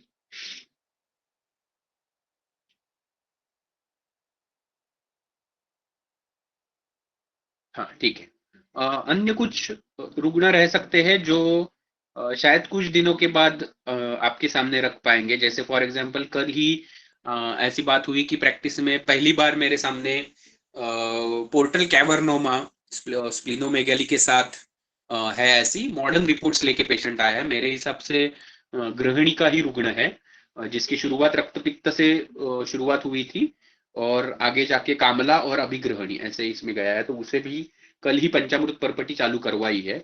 उसमें भी कुटज खड़ का इस्तेमाल बताया है करने के लिए, लेकिन फल आने में और थोड़ा देर लगेगा, तो उसके बाद हम बता पाएंगे। Next slide. नेक्स्ट जो परपटी है वो अभ्र परपटी। तो जैसे पंचामृत परपटी में अभ्रक ताम्र लोह के साथ कज्जली होती है, लोह परपटी में लोह आ गया अकेला, ताम्र परपटी में ताम्र आ गया, वैसे ही अभी अभ्र के साथ आने वाली अभ्र परपटी, उसके दो भेद देखने को मिलते हैं। दोनों इधर रखे हैं क्योंकि थोड़े इंटरेस्टिंग है, दोनों अगर बनाएंगे या बना के इस्तेमाल में लाएंगे तो। पहले वाला छोटा सा जो पार्ट है वो है मृत अभ्र यानी अभ्रक भस्म के साथ ताम्र भी डाला हुआ है। अभ्रक भस्म, ताम्र भस्म, गंधक, कृत्वा परपटिका, गंधकंचोत सम। अभी बताया नहीं, इधर डायरेक्टली दिख रहा है, लेकिन पारद तो ऑफकोर्स इस्तेमाल में लाना पड़ेगा क्योंकि इससे तो परपटी बनेगी नहीं। तो इन सब से बनी हुई परपटी जिह्वा रोग युतायतु, जिह्वा रोग में इस्तेमाल करनी चाहिए। शल्य की क्वाथ संयुक्ता पंचकोले नवात्वा गुंजात्रेया निहंत्याशु, 3 गुंजा मात्रा देनी है, और शल्य की क्वाथ या पंचकोल के स्वाद क्वाथ के साथ। लेकिन इंटरेस्टिंगली इसकी फलश्रुति सिर्फ जिह्वा रोग है, तो फिर से बहुत ज्यादा आज के जमाने में इसके इंग्रेडिएंट्स भी देखेंगे और फलश्रुति तो समझ में आती है। स्पेसिफिकली यूज होगी जब ओरल कैविटी के या स्पेसिफिकली जिह्वा से रिलेटेड जब कैंसर जैसे पेशेंट्स हैं। जिह्वा रोग पे ही काम करती है। ताम्र है इसका मतलब लेखन भी करवाएगी, और अभ्रक है तो नव निर्मिति परमाणु लेवल पे करने का कार्य भी करेगी अच्छे से। तो ये एक पार्ट था जिसकी फलश्रुति इतनी स्पेसिफिक है, जिह्वा रोग न संशय जिह्वा रोग का नाश करती है। दूसरा जो पार्ट है वो थोड़ा सा बड़ा दिख रहा है, जिसमें कृष्णाभ्रग रसगंधा नाम वागान द्विगुण वृद्धि का।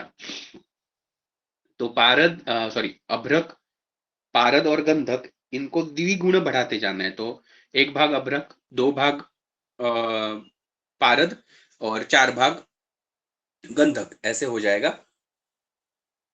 इसकी कज्जली बना लेनी है, और घृतायुक्त पात्र में द्रवीभूत करती है, ढालन करके कदली पत्र पे उसकी परपटी बना लेनी है।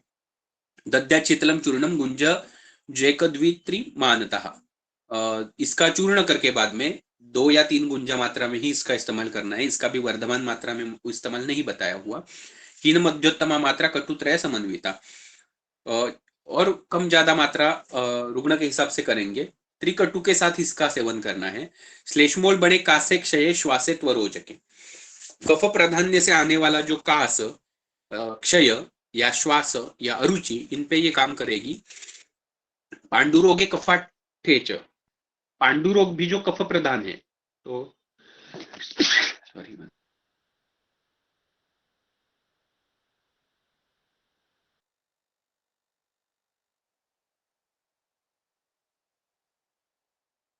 तो कफ प्रधान ऐसे ही कास श्वास इत्यादि लक्षण, और कफ प्रधान ही पांडु रोग अगर है। दीनानाम सप्त सप्तक ही, तो सप्त सप्तक ही, तो ज्यादा दिन के लिए इस्तेमाल में ला सकती है। ऑलमोस्ट 49 डेज ऐसे मीनिंग दिख रहा है इधर। सर्वन एतान गदान निहंती स्वादु मृदवन्न भोजनात्, इसके साथ मधुर भोजन देना चाहिए रुग्ण में पथ्य में, और मृदु होना चाहिए। क्षाराम्ल तीक्ष्ण वृंताक द्विदलान्यस्य वर्जनात्, क्षार अम्ल रस के द्रव्य, तीक्ष्ण द्रव्य, वृंताक बैंगन जैसी चीजों का सेवन नहीं करना चाहिए, या द्विदल धान्यों का भी। अभ्रपर्पटिका नाम रसोयम श्लेष्मले गदे, और फिर से वो हाईलाइट करते हैं कि कफ प्रधान व्याधियों पे इस्तेमाल में आती है। वैसे तो अभ्रक पारद गंधक है, लेकिन गंधक बड़ी मात्रा में है। तो गंधक बड़ी मात्रा में है तब उष्ण और आमपाचक गुणधर्म, दीपन गुणधर्म इसमें ऑफकोर्स ज्यादा रहेंगे। खुद अभ्रक भी दीपन करने वाला है।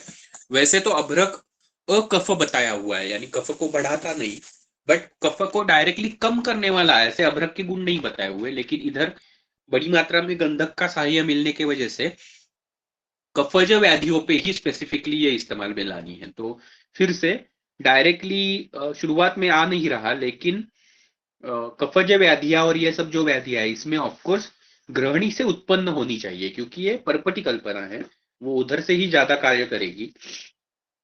तो अगर उधर से उत्पन्न, ग्रहणी से उत्पन्न अगर है, तो इसमें ये इस्तेमाल करनी चाहिए। फ्रैंकली स्पीकिंग मैंने ये रखी थी जानबूझ के, इस्तेमाल में आनी चाहिए हमारे खुद के भी, लेकिन मैंने खुद भी ये अभ्रपर्पटी आज तक इस्तेमाल में नहीं लाई हुई। इसके आगे की बहुत सारी 2-3 परपटियां है जो नहीं इस्तेमाल में लाई है। खुद अध्ययन किया है, आपको बताने के लिए भी फिर से अध्ययन किया कि खुद के प्रैक्टिस में चालू हो जाए। इस्तेमाल में नहीं लाई, इसका एक ही रीजन हमारे पास रहता है जनरली, कि जब तक हमारे पास उसका सफिशिएंट स्टॉक उसके इंग्रेडिएंट का नहीं बनता।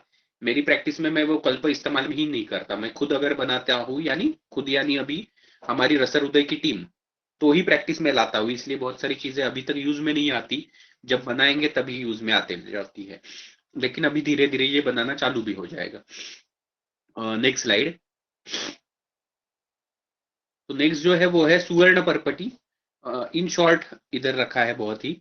सुवर्ण परपटी जो है ये शुद्ध पारद, शुद्ध सुवर्ण और शुद्ध गंधक से बनती है। तो पारद एक भाग, सुवर्ण एक भाग और गंधक एक, सॉरी, सुवर्ण एक भाग यानी एक तोल पल, थोड़ी गड़बड़ हो रही है, सॉरी। शुद्ध पारद एक पल, शुद्ध गंधक एक पल, इक्वल क्वांटिटी में आ गए। और अकेले एक द्रव्य जो पारद है उसके 1/4 सुवर्ण इतना लेना है, और शुद्ध सुवर्ण यानी डायरेक्टली अमालगम करना है सुवर्ण और पारद का, और बाद में गंधक डाल के परपटी करनी है, और उसकी डायरेक्टली पोटली सॉरी परपटी बनाने के लिए कही है। लेकिन फ्रैंकली स्पीकिंग इतना सूक्ष्म स्वरूप में सुवर्ण बनाना और उसका अमालगम करना, ये विधि करनी पड़ेगी। उससे अच्छा होता है कि भस्म ही आजकल हम बना के उसमें डालते हैं। तो भस्म के साथ पारद और गंधक की कज्जली बना के उसका इस्तेमाल करते हैं। इसकी फलश्रुति जैसे हमने शुरुआत में डिस्कस की, सुवर्ण परपटी आसान याद रखने के लिए सन्निपातज व्याधियों में काम करती है। त्रिदोषज रुजा जो बात बताई थी, और ये त्रिदोषज रुजा में ग्रहणी ये विशेष करके आती है। तो जीर्ण ग्रहणी, उसके वजह से अलग अलग दारुण अगर व्याधियां उत्पन्न हो रही है तो उसमें इस्तेमाल करनी चाहिए। गुणेश शास्त्री जी की सबसे एक इसमें कॉन्ट्राडिक्शन है। अगर ज्वर है रुग्ण में तो सुवर्ण परपटी इस्तेमाल में नहीं लानी चाहिए, नहीं तो ज्वर बढ़ता है। तो ज्वर नहीं होना चाहिए तीव्र स्वरूप का। ज्वर आके गया है तो जीर्ण ज्वर जैसी अवस्था चल सकती है, लेकिन नवीन ज्वर नहीं होना चाहिए जब हम सुवर्ण परपटी का इस्तेमाल कर रहे हैं। और वर्धमान मात्रा में इस्तेमाल कर सकते हैं, लेकिन बहुत बार अफोर्डेबिलिटी की वजह से बहुत बड़ी मात्रा पॉसिबल नहीं हो पाती। तो छोटी सी मात्रा में वर्धमान स्वरूप में इसका प्रयोग हो सकता है। और ऐसे जीर्ण त्रिदोष प्रधान व्याधियों में, और विशेष करके जिधर धातु क्षय बहुत ज्यादा है, राजयक्ष्मा जैसे अवस्था रुग्ण में सचमुच हो गई है, यानी जैसे मैंने एक पेशेंट अभी बताया जिसमें नई पंचामृत परपटी शुरू की है, लेकिन ऐसे कुछ पेशेंट होते हैं जिनमें वो टिपिकल देखने को मिलता है। फॉर एग्जाम्पल उस पेशेंट में ग्रहणी और प्रवाहिका ये दोनों उपस्थित है, और उसके वजह से लास्ट एक मंथ में उसका 7 किलो वजन कम हो चुका है। या कुछ कैंसर के पेशेंट देखने को मिलते हैं जिनका कुछ 2-4 महीने के अलग अलग एपिसोड के बाद 20-20 किलो पेशेंट का वजन कम हो जाता है।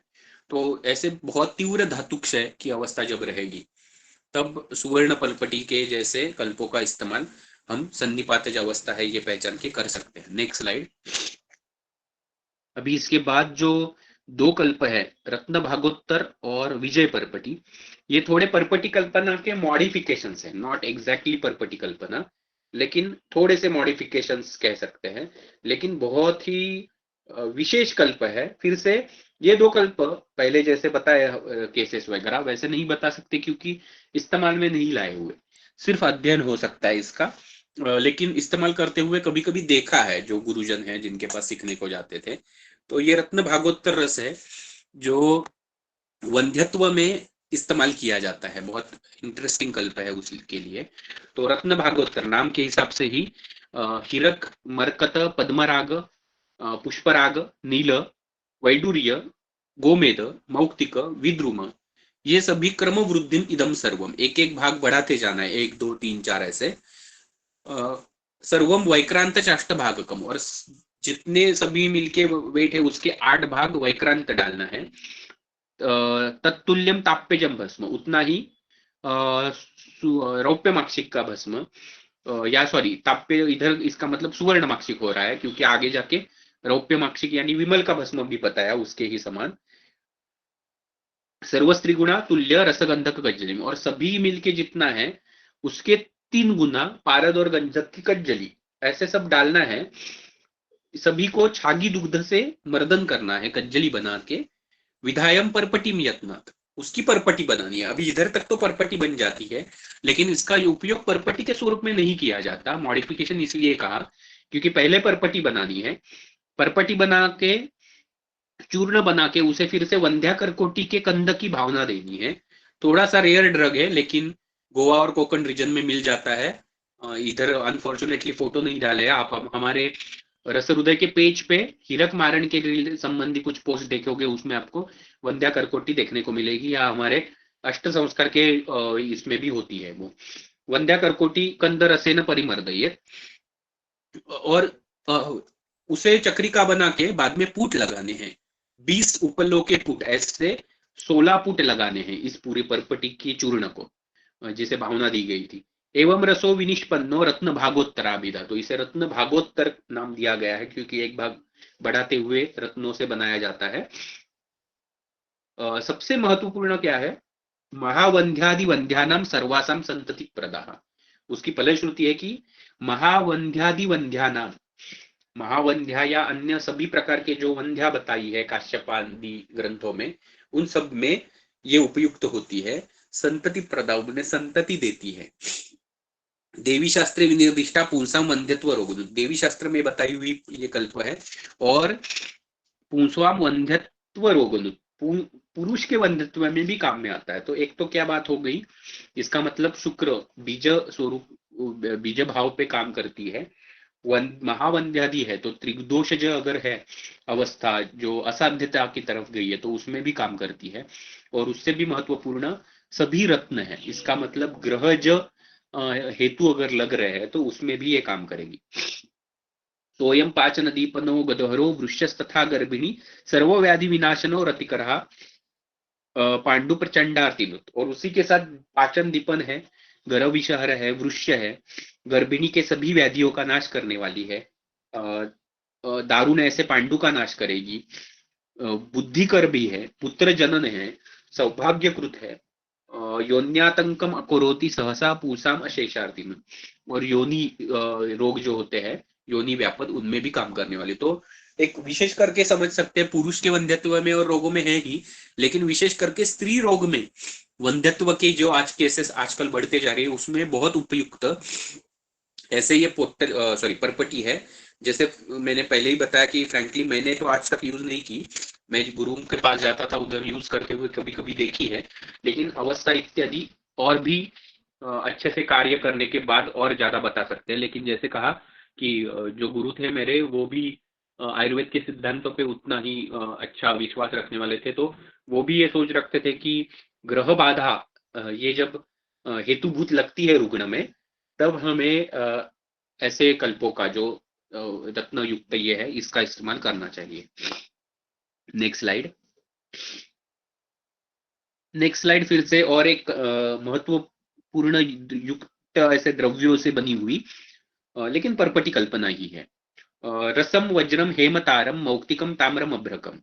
पारद, हीरक, सुवर्ण, रौप्य, मौक्तिक, ताम्र और अभ्रक सर्वतुल्येन गंधेन कुर्याद विजय परपटी, मतलब सबके समान गंधक। दुर्वाराम ग्रहणी महंती दुसाध्याम बहुवार्षिकी।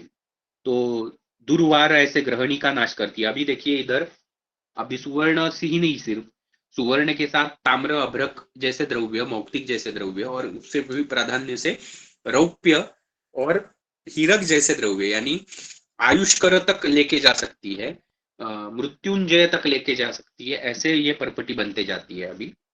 तो सभी परपटियों का चाहिए तो कह सकते हैं कि वरिष्ठ या राजा कह सकते हैं, ऐसी एक परपटी है ये, जिसमें वो दुष्टाद्य ग्रहणी का नाश करेगी, बहुवार्षिक ऐसे आमशूल या अतिसार का नाश करती है, जो चिरोत्थ है अतिसार प्रवाही का नाश करेगी उसके साथ है। तो कल की मैंने जो केस बताई वो मैं मुझे आगे आगे की परपटी में और हाईलाइट होती जाती है, जैसे मैं अध्ययन के तौर पे आपको भी बताने की कोशिश करते जा रहा हूँ, मुझे भी और ये होते जा रहा है कि सेम प्रेजेंटेशन लेके आया हुआ रुग्ण था जिसमें ये सभी चीजें थी, जैसे प्रवाही का भी है, चिरोत्थ दारुण अतिसार भी है, आगे आए हुए चीजों में से कामला का हेतु है, पांडु है, गुल्म है, प्लिया है। तो ठीक है, ये देखते हैं पहले। अर्श सभी प्रकार के, यक्ष्मा उसमें से आया हुआ, पक्तिशूल, अम्लपित्त, वातरक्त जैसे अवस्था भी, वमी छर्दी अगर है, छर्दी बाकी परपटियों में इतनी आई नहीं लेकिन इधर देखने को मिलती है, भ्रम, अष्टादश विधम कुष्ठम प्रमेहम विषम ज्वरान, ये पूर्वोक्ताचे ये ते सर्वारोगा संयामी वै क्षयम, नाना रोग समाकीर्णम विश्वम दृष्टा पुरम हरा चक्रार परपटी मेतम तथा नारायण सुतम। तो ये जो परपटी है ये ऐसे सभी कोष्ठस्थ यकृत लिहा की दृष्टि से शुरुआत जो हुई है, जिसमें पांडु कामला जैसे हेतु है और जिसमें अतिसार विशेष करके दारुण स्वरूप का और प्रवाही के साथ अतिसार अगर है, तो ऐसी व्याधियां सब लेके जब रुग्ण आएगा तो वो ऑलमोस्ट रोगातंक जैसे ही होगा, वो राजयक्ष्मा की तरफ चला गया ऐसे हमें रुग्ण की तरफ देखते हुए ही उसके संधि सभी पाल्पेबल हो जाते हैं, प्रोमिनेंट हो जाते हैं। मांस धातु जो है विशेष करके पिंडिका में वगैरह देखेंगे तो बहुत ही क्षीण होते गया हुआ होता है, वेट लॉस बहुत ज्यादा होता है, अग्निमांद्य बहुत होता है, रक्तस्राव होते हैं। ऐसी जब व्याधियां हैं जो दारुण अवस्था है, जिधर अभी आपको सामान्य कल्प काम नहीं कर पाएंगे, तब ये विजय परपटी आपको विजय देगी आपकी चिकित्सा में। तो ऐसी ये परपटी का इस्तेमाल होना चाहिए। जैसे मैंने कहा ये भी मैंने आज तक इस्तेमाल में नहीं लाई, लेकिन अभी लाने की कोशिश जरूर होगी इसके वजह से। लेकिन आप भी सब लोग इसको इस पे गौर करके ये यूज में ला सकते हैं। अभी इसमें दोनों परपटी, रत्न भागवतर में भी कुछ वजह से और विजय परपटी में भी एक मौक्तिक इसके साथ आ गया। तो एक में इंटरेस्टिंगली मेरे गुरु जी है उनके पास देखा है कि पंचामृत परपटी के साथ भी मौक्तिक का इस्तेमाल प्रैक्टिस में करते थे वो, और मैंने भी मेरे प्रैक्टिस में किया है। एक फायदा और अच्छा होता है, मौक्तिक ये मानस दोषों पे अच्छा कार्य करने वाला द्रव्य है, मन को स्थैर्य देता है, शीत द्रव्य है। तो और विशेष करके चंद्रमा का द्रव्य है तो मन पे अधिक कार्यकारी। इसलिए जब ग्रहणी में मानस दृष्टि लगने लगती है, जब क्रोधाधिक्य जैसी चीजें आने लगती है, जब रुग्ण चिड़चिड़ा बन जाता है, इरिटेबल बाउल सिंड्रोम जिसे मॉडर्न में भी कहा जाता है, इरिटेट रहता है रुग्ण बहुत, ऐसी सभी अवस्था जब आने लगेगी तब मौक्तिक का इस्तेमाल अगर उन परपटियों के साथ, अलग अलग परपटियों के साथ करेंगे तो एज अ कॉम्बिनेशन में एक बहुत अच्छा विकल्प रहता है रुग्ण में देते वक्त। Next slide. अभी आगे की दो जो परपटियां है वो कुछ कह सकते कि अनुभूत परपटियां है, प्रैक्टिस में ऑलरेडी हमारे यूज में है दोनों भी परपटियां ऑलमोस्ट। तो एक तो है भल्ला तक परपटी। भल्ला तक परपटी जो बाजू में जो फोटो लगाया है वो है कैलाशवासी गुरुवर्य वैद्य यगो जोशी सर, जिनके बहुत सारे पुस्तक आपने पढ़े हैं आयुर्वेद के। उन्होंने खुद निर्माण की हुई एक भल्ला तक परपटी है। भल्ला तक परपटी में भल्ला तक का पहले पाताल यंत्र से तैलपातन किया जाता है और उस तेल में 3 भाग इतनी मात्रा में सर्जरस डाला जाता है और दोनों को मेल्ट किया जाता है। आपको पता है सर्जरस मलहरा इत्यादि चीजें अगर आपने की है तो तेल में सर्जरस का चूर्ण विद्राव्य हो जाता है और विद्रुत होने के बाद उसकी परपटी बनाई जाती है। तो इसके से क्या होगा कि 3 भाग ऑलमोस्ट भल्ला तक तेल के 3 भाग इतना आपका सर्जरस आ गया। तो थोड़ा तीक्ष्णत्व कम हो जाएगा मात्रा आप जब देते हो तब। अकेला तेल नहीं है, एक तो तेल देने में दिक्कत होती है, यानी तेल के बिंदु दूध से देने पड़ते हैं या किसी दूसरे गुड़ जैसे चीजों के बीच में रैप करके देने चाहिए, क्योंकि तेल का सबसे बड़ा प्रॉब्लम होता है अगर भल्ला तक का तेल आपके बाह्य शरीर पे लग गया तो बहिर्मुख स्रोत से जितने भी है उधर बहुत ज्यादा कंडू शोथ दाह ये लक्षण लाता है। तो वो लगना नहीं चाहिए, डायरेक्टली जाना चाहिए। महास्रोतस में जाने के बाद भल्ला तक इतना ज्यादा तकलीफ नहीं देता जनरली। तो इसलिए उसको विकल्प अलग अलग वैद्यों ने अलग अलग किए थे। एक परपटी नहीं है लेकिन एक अलग विकल्प भी बता के रखता हूँ, जो है मेरे गुरुवर्य भिड़े जी जो थे रघुवीर भिड़े सर, उनके परंपरा में था, जोशी शास्त्री जी की परंपरा में, उसमें 1 भाग भल्ला तक और 10 भाग गेहूं ऐसे एक साथ भुने जाते थे अग्नि पे। और उसकी वजह से यानी भल्ला तक के टुकड़े करके लेने हैं पहले और गेहूं के साथ भूनना है। तो भल्ला तक का तेल गेहूं को लगता था पूरा और बाद में उसका पिष्ट बनाना है यानी चूर्ण बनाना है। उसे गोधूम भल्ला तक कहते थे। और उसका इस्तेमाल भी ऐसे ही किया जाता है क्योंकि उसमें भी गेहूं ज्यादा रहता है, उसमें तेल का संयोग हो जाता है तो वो माइल्ड हो जाता है थोड़ा तेल का प्रभाव। लेकिन इन सभी वृद्ध वैद्यों का कहना था कि भल्ला तक में से एक्चुअली तेल ही सबसे कार्यकारी है और भल्ला तक का शोधन जो इष्टिका चूर्ण में किया जाता है उसमें भल्ला तक में से तेल एब्सॉर्ब हो जाता है इष्टिका चूर्ण में और भल्ला तक का प्रभाव कम हो जाता है उल्टा। तो इन सब का कहना था कि भल्ला तक को वैसे तो शोधन की जरूरत नहीं, या शोधन करना भी है तो पूरे भल्ला तक को नारिकेल जल में उबालना है सिर्फ, जिससे तेल कम ना हो, और उसे माइल्ड करके यूज करना चाहिए, उसे डाइल्यूट करके यूज करना चाहिए, लेकिन वो तेल ही कार्यकारी होगा। वैसे तो चरक संहिता में भी तेल पातन का विधि दिखता है, यानी तेल तो कार्यकारी है ही। तो इसी विधि से ये भल्ला तक परपटी है।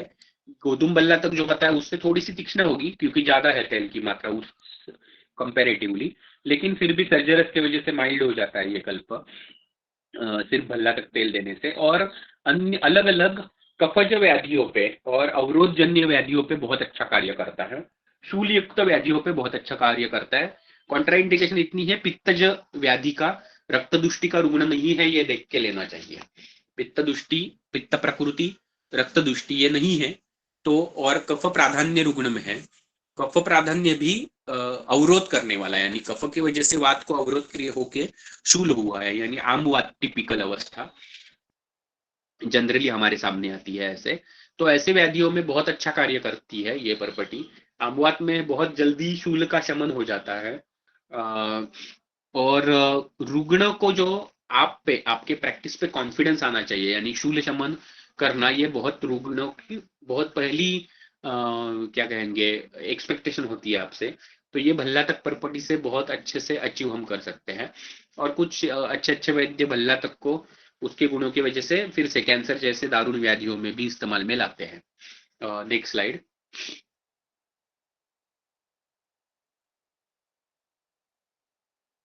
नेक्स्ट जो परपटी है वो है श्वेत परपटी, फिर से एक अनुभूत परपटी। शायद ये यादव जी त्रिकम जी आचार्य इन्होंने ही पहली बार खोजी हुई परपटी है ऐसे लगता है। इसमें डायरेक्टली इंग्रेडिएंट दिखा है पहले तो सामने। ये फ्रैंकली स्पीकिंग क्या कहेंगे नूतन आयुर्वेद जैसी चीज है जिसमें केमिकल्स डायरेक्टली आ जाते हैं, क्योंकि ये कलमी सोरा जो कहा हुआ है जिसे सूर्य क्षार कहते हैं वह वैसे तो ओरिजिनली आयुर्वेद का द्रव्य मानेंगे ऐसे नहीं है, पोटेशियम नाइट्रेट है, बाद में एलम है और अमोनियम क्लोराइड है, तुरटी यानी नौसादर यानी। तो सभी के सभी प्योर केमिकल मिलते हैं बाजार में। उनका शोधन सिर्फ पानी में उबाल के फिर से पानी उड़ाना होता है तो शुद्ध हो जाती है। इस परपटी के तो इस्तेमाल में नहीं शुद्ध करेंगे तो भी इतना इशू नहीं रहता क्योंकि पानी उड़ने वाला रहता है विधि में। तो थोड़ा सा केमिकल ही कहना चाहिए लेकिन फिर भी क्षार के अंडर आने वाले द्रव्य है। तो तीक्ष्ण क्षार जिसमें है ऐसे एक ये कल परपटी है। लेकिन कभी कभी हमें जब मूत्र व स्रोतस में बहुत ज्यादा अवरोध है, मूत्र प्रवृत्ति हो नहीं रही, मूत्र कृच्छ्रता आ रही है, कभी कभी मूत्राघात तक भी अगर अवस्था चली गई है, तो शुगर शॉट काम में आएगी। ऐसे कल्प जब चाहिए तब श्वेत परपटी हमारे इस्तेमाल में आएगी, ऐसे रहती है। श्वेत परपटी या शीतल परपटी भी कहा जाता है। इसमें कलमी सोरा यानी सूर्याक्षर सबसे बड़ी मात्रा में, उसके कम तुरुटी यानी कांक्षी, और उससे कम नवसादर रहते हैं। ओवरऑल देखेंगे तो क्षारीय है, दीपन पाचन है, सारक है, अजीर्ण में कार्यकारी है, आदमान में कार्यकारी है, और कामला जैसे व्याधियों में भी कार्यकारी होगी, यानी क्षारीय है, कफज व्याधियों पे ज्यादा कार्य करेगी। इसलिए अगर आपको क्या कहेंगे, अवरोध जन्य जो कामला रहती है वैसे मिल गई तो उसमें भी कार्य करेगी। Next slide. इस स्लाइड में सिर्फ फोटो रखा हुआ है, आप श्वेत परपटी एक कैसे दिखती है वो देख सकते हैं। तो श्वेत परपटी का इस्तेमाल विशेष करके, जैसे कहा, अवरोधजन्य, कफज अवरोधजन्य, लेकिन क्षार जिधर इस्तेमाल करना चाहिए ऐसे लगता है ऐसे व्याधियों में होता है, जिसमें अवरोधज कामला भी हो सकती है, लेकिन मूत्र कृच्छ्रता या मूत्रज अवरोधजन्य व्याधि रहते हैं। अभी हाल ही में मैंने सीए प्रोस्टेट के केस में ब्लैडर में भी फैल चुका है ट्यूमर, ऐसी केस थी जिसमें मॉडर्न ट्रीटमेंट चालू तो हो चुकी थी, हार्मोनल ट्रीटमेंट। तो उस ट्रीटमेंट की वजह से ऐसे हो रहा था कि नेक्रोज्ड जो टिश्यू है वो शेड ऑफ हो रहे थे, और वो मूत्र नलिका में आके अवरोध क्रिएट करते थे, और उसकी वजह से मूत्र प्रवृत्ति होती नहीं थी बिल्कुल भी। पूरी रात रात भर बार बार कोशिश करने के बाद भी रुग्ण ने उसे वेग का पता तो चलता था, लेकिन प्रवृत्ति ही नहीं हो पाती थी अवरोध की वजह से। 2 बार कैथेटराइजेशन करवाना पड़ा, बार बार वो कैथेटराइजेशन करवाना पड़ेगा ऐसी बात आ जाती थी। तो उनको मैंने श्वेत परपटी जल में घोल के उस जल का पान करना है, ऑलमोस्ट 2 ग्राम्स श्वेत परपटी को एक 400 ml पानी में घोल के रखने के लिए बोला हुआ था, और उस पानी का सेवन करते रहना है। ये करने के बाद उन्हें 2-3 बार कोशिश करने के बाद ही वो पूरा अवरोध हट जाता है और मूत्र प्रवृत्ति ठीक से होती है। ऐसी चीज चालू हुई, थोड़ा सा रेगुलरली उन्हें ये श्वेत परपटी का सेवन बताया हुआ है। उसके बाद अभी ऐसे हुआ कि नेक्स्ट ऑलमोस्ट 3 मंथ्स में, सॉरी लास्ट 3 मंथ्स में एक भी बार कैथेटराइजेशन की जरूरत नहीं पड़ी। हालांकि वो नेक्रोस टिश्यू जैसे शेड ऑफ होना और वो टिश्यू आना, ये बात अभी भी चालू रहती है, लेकिन मूत्र से प्रवाह हो जाता है। ऐसी ही अवरोधजन्य अवस्था है। और अगर श्वेत परपटी का इस्तेमाल भी आपको करना ही है, लेकिन और भी अच्छा फल आपको चाहिए, तो सुश्रुत में आया हुआ एक संयोग है, एला और सूरा का पान करवाना चाहिए। तो एला, सूरा तो आजकल इस्तेमाल में आती है, ऐसी बात नहीं होती, अगर कर सकते तो मद्यपान थोड़ी मात्रा में हो सकता है, लेकिन उससे अच्छा होता है कोई आश्वारिष्ट जो उधर काम करेगा। जैसे पलाश पुष्पारिष्ट हमने खुद यूज किया है। पलाश पुष्पारिष्ट में थोड़ी सी एला डाल के उसके साथ अगर श्वेत परपटी का पान करवाएंगे तो भी बहुत जल्दी मूत्र प्रवृत्ति अच्छे से होने लगती है, और शूलादि लक्षण भी कम होने लगते हैं, एक्यूट कंडीशंस में भी काम में आती है। तो इस तरह से ये एक श्वेत परपटी नाम का विशेष कल्प जो दिखने में परपटी जैसे बनता है, उसमें तो एक्चुअली ये पारद मूर्छना है नहीं। इसके पहले का जो भल्ला तक परपटी था वो भी पारद मूर्छना है नहीं। ये दोनों भी दिखने में परपटी जैसे बनते हैं, बनाते वक्त परपटी जैसे बनाए जाते हैं, इसलिए इनको परपटी नाम दिया हुआ है। लेकिन कार्यकारी है, अच्छे कल्प है, जो आपके क्या कहेंगे, इमरजेंसी में भी बहुत बार आपके मदद में आएंगे। ऐसे दोनों ये लास्ट कल्प थे। तो ये करते हुए वृद्ध वैद्य आधार की परपटी को देखते हुए आज के कल्प हम खत्म कर सकते हैं। इधर नेक्स्ट स्लाइड। तो हर बार की तरह आशा करता हूं मैं कि आज का जो परपटी और परपटी के अलग अलग विकल्पों पे डिस्कशन करने की हमने जो आज कोशिश की, ये आपको कुछ हद तक के आपके प्रैक्टिस में और अध्ययन में इस्तेमाल में आएगी, और आप इसमें से कुछ फायदा उठा पाओगे, और इस अध्ययन का आगे भी जाके ये कंटिन्यू रहेगा और आप लाभ लेना चाहोगे। और हमेशा की तरह कहना चाहूंगा कि जैसे रस से मन का समाधान होता है, ऐसे आज के व्याख्यान से आपके मनों का समाधान हुआ होगा, ऐसे आशा करता हूँ, और आज के अध्ययन में इधर ही विराम लेता हूँ। धन्यवाद।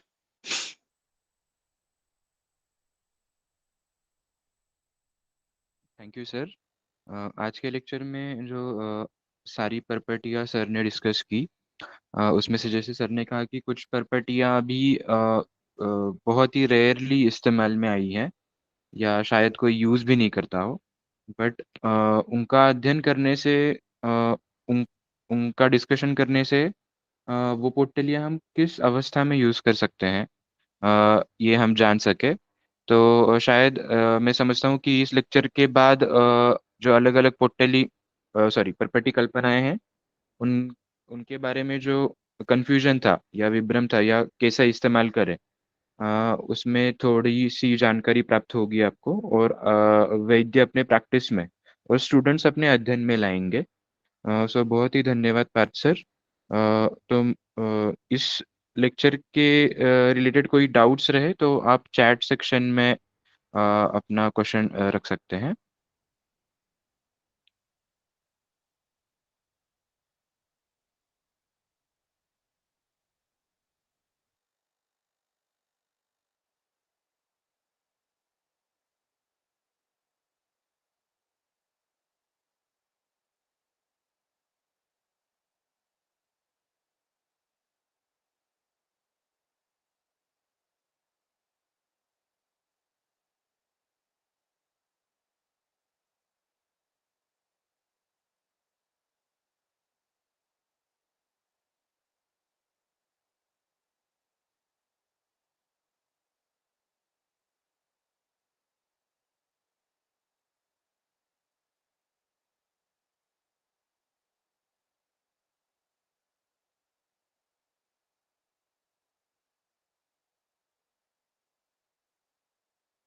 एक क्वेश्चन है सर, पंचामृत प्रॉपर्टी स्त्री ऊर्जा में यूज करने को कहा गया है, तो उस बारे में कुछ अनुभव या कैसे यूज करें।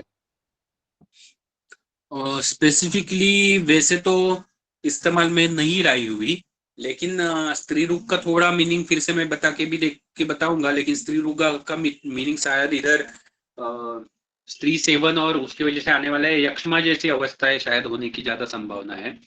तो यक्ष्मा में तो परपटी कल्पना इस्तेमाल में आती ही है।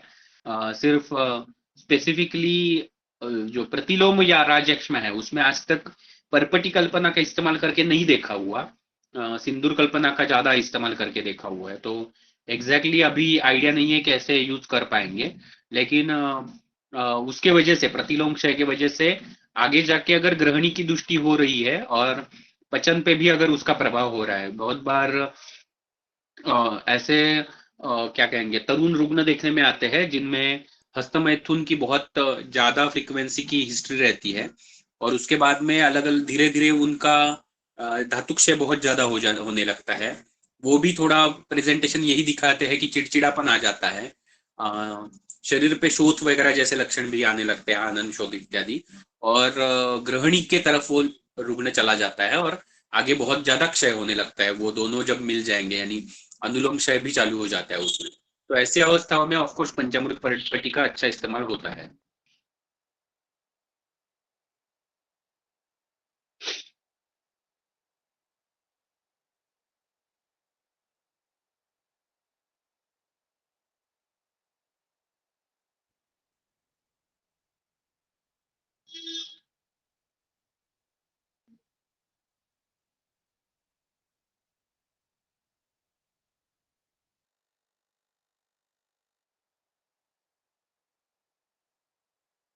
एक प्रश्न आहे सर की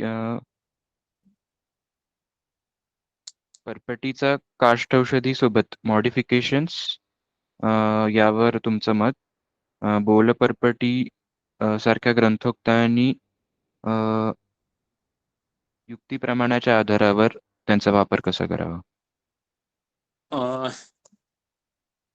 एक्चुअली काष्ठ औषधि के साथ मॉडिफिकेशन एक बोल परपटी जैसे आपने तो कहा ही।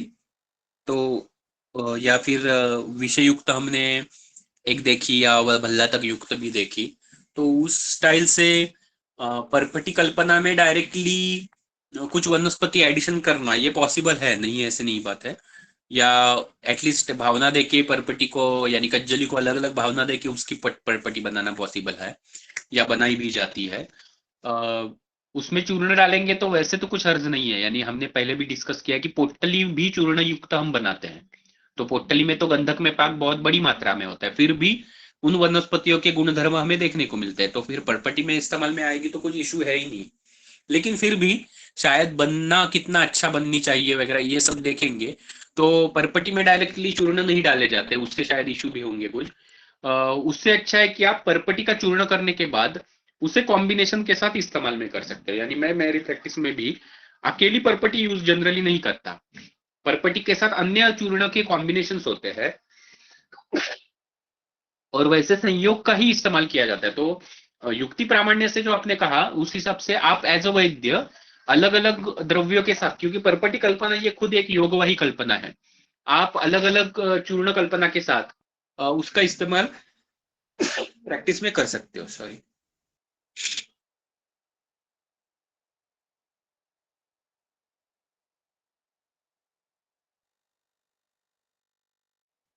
ओके सर, चैट बॉक्स में तो इतने ही प्रश्न थे।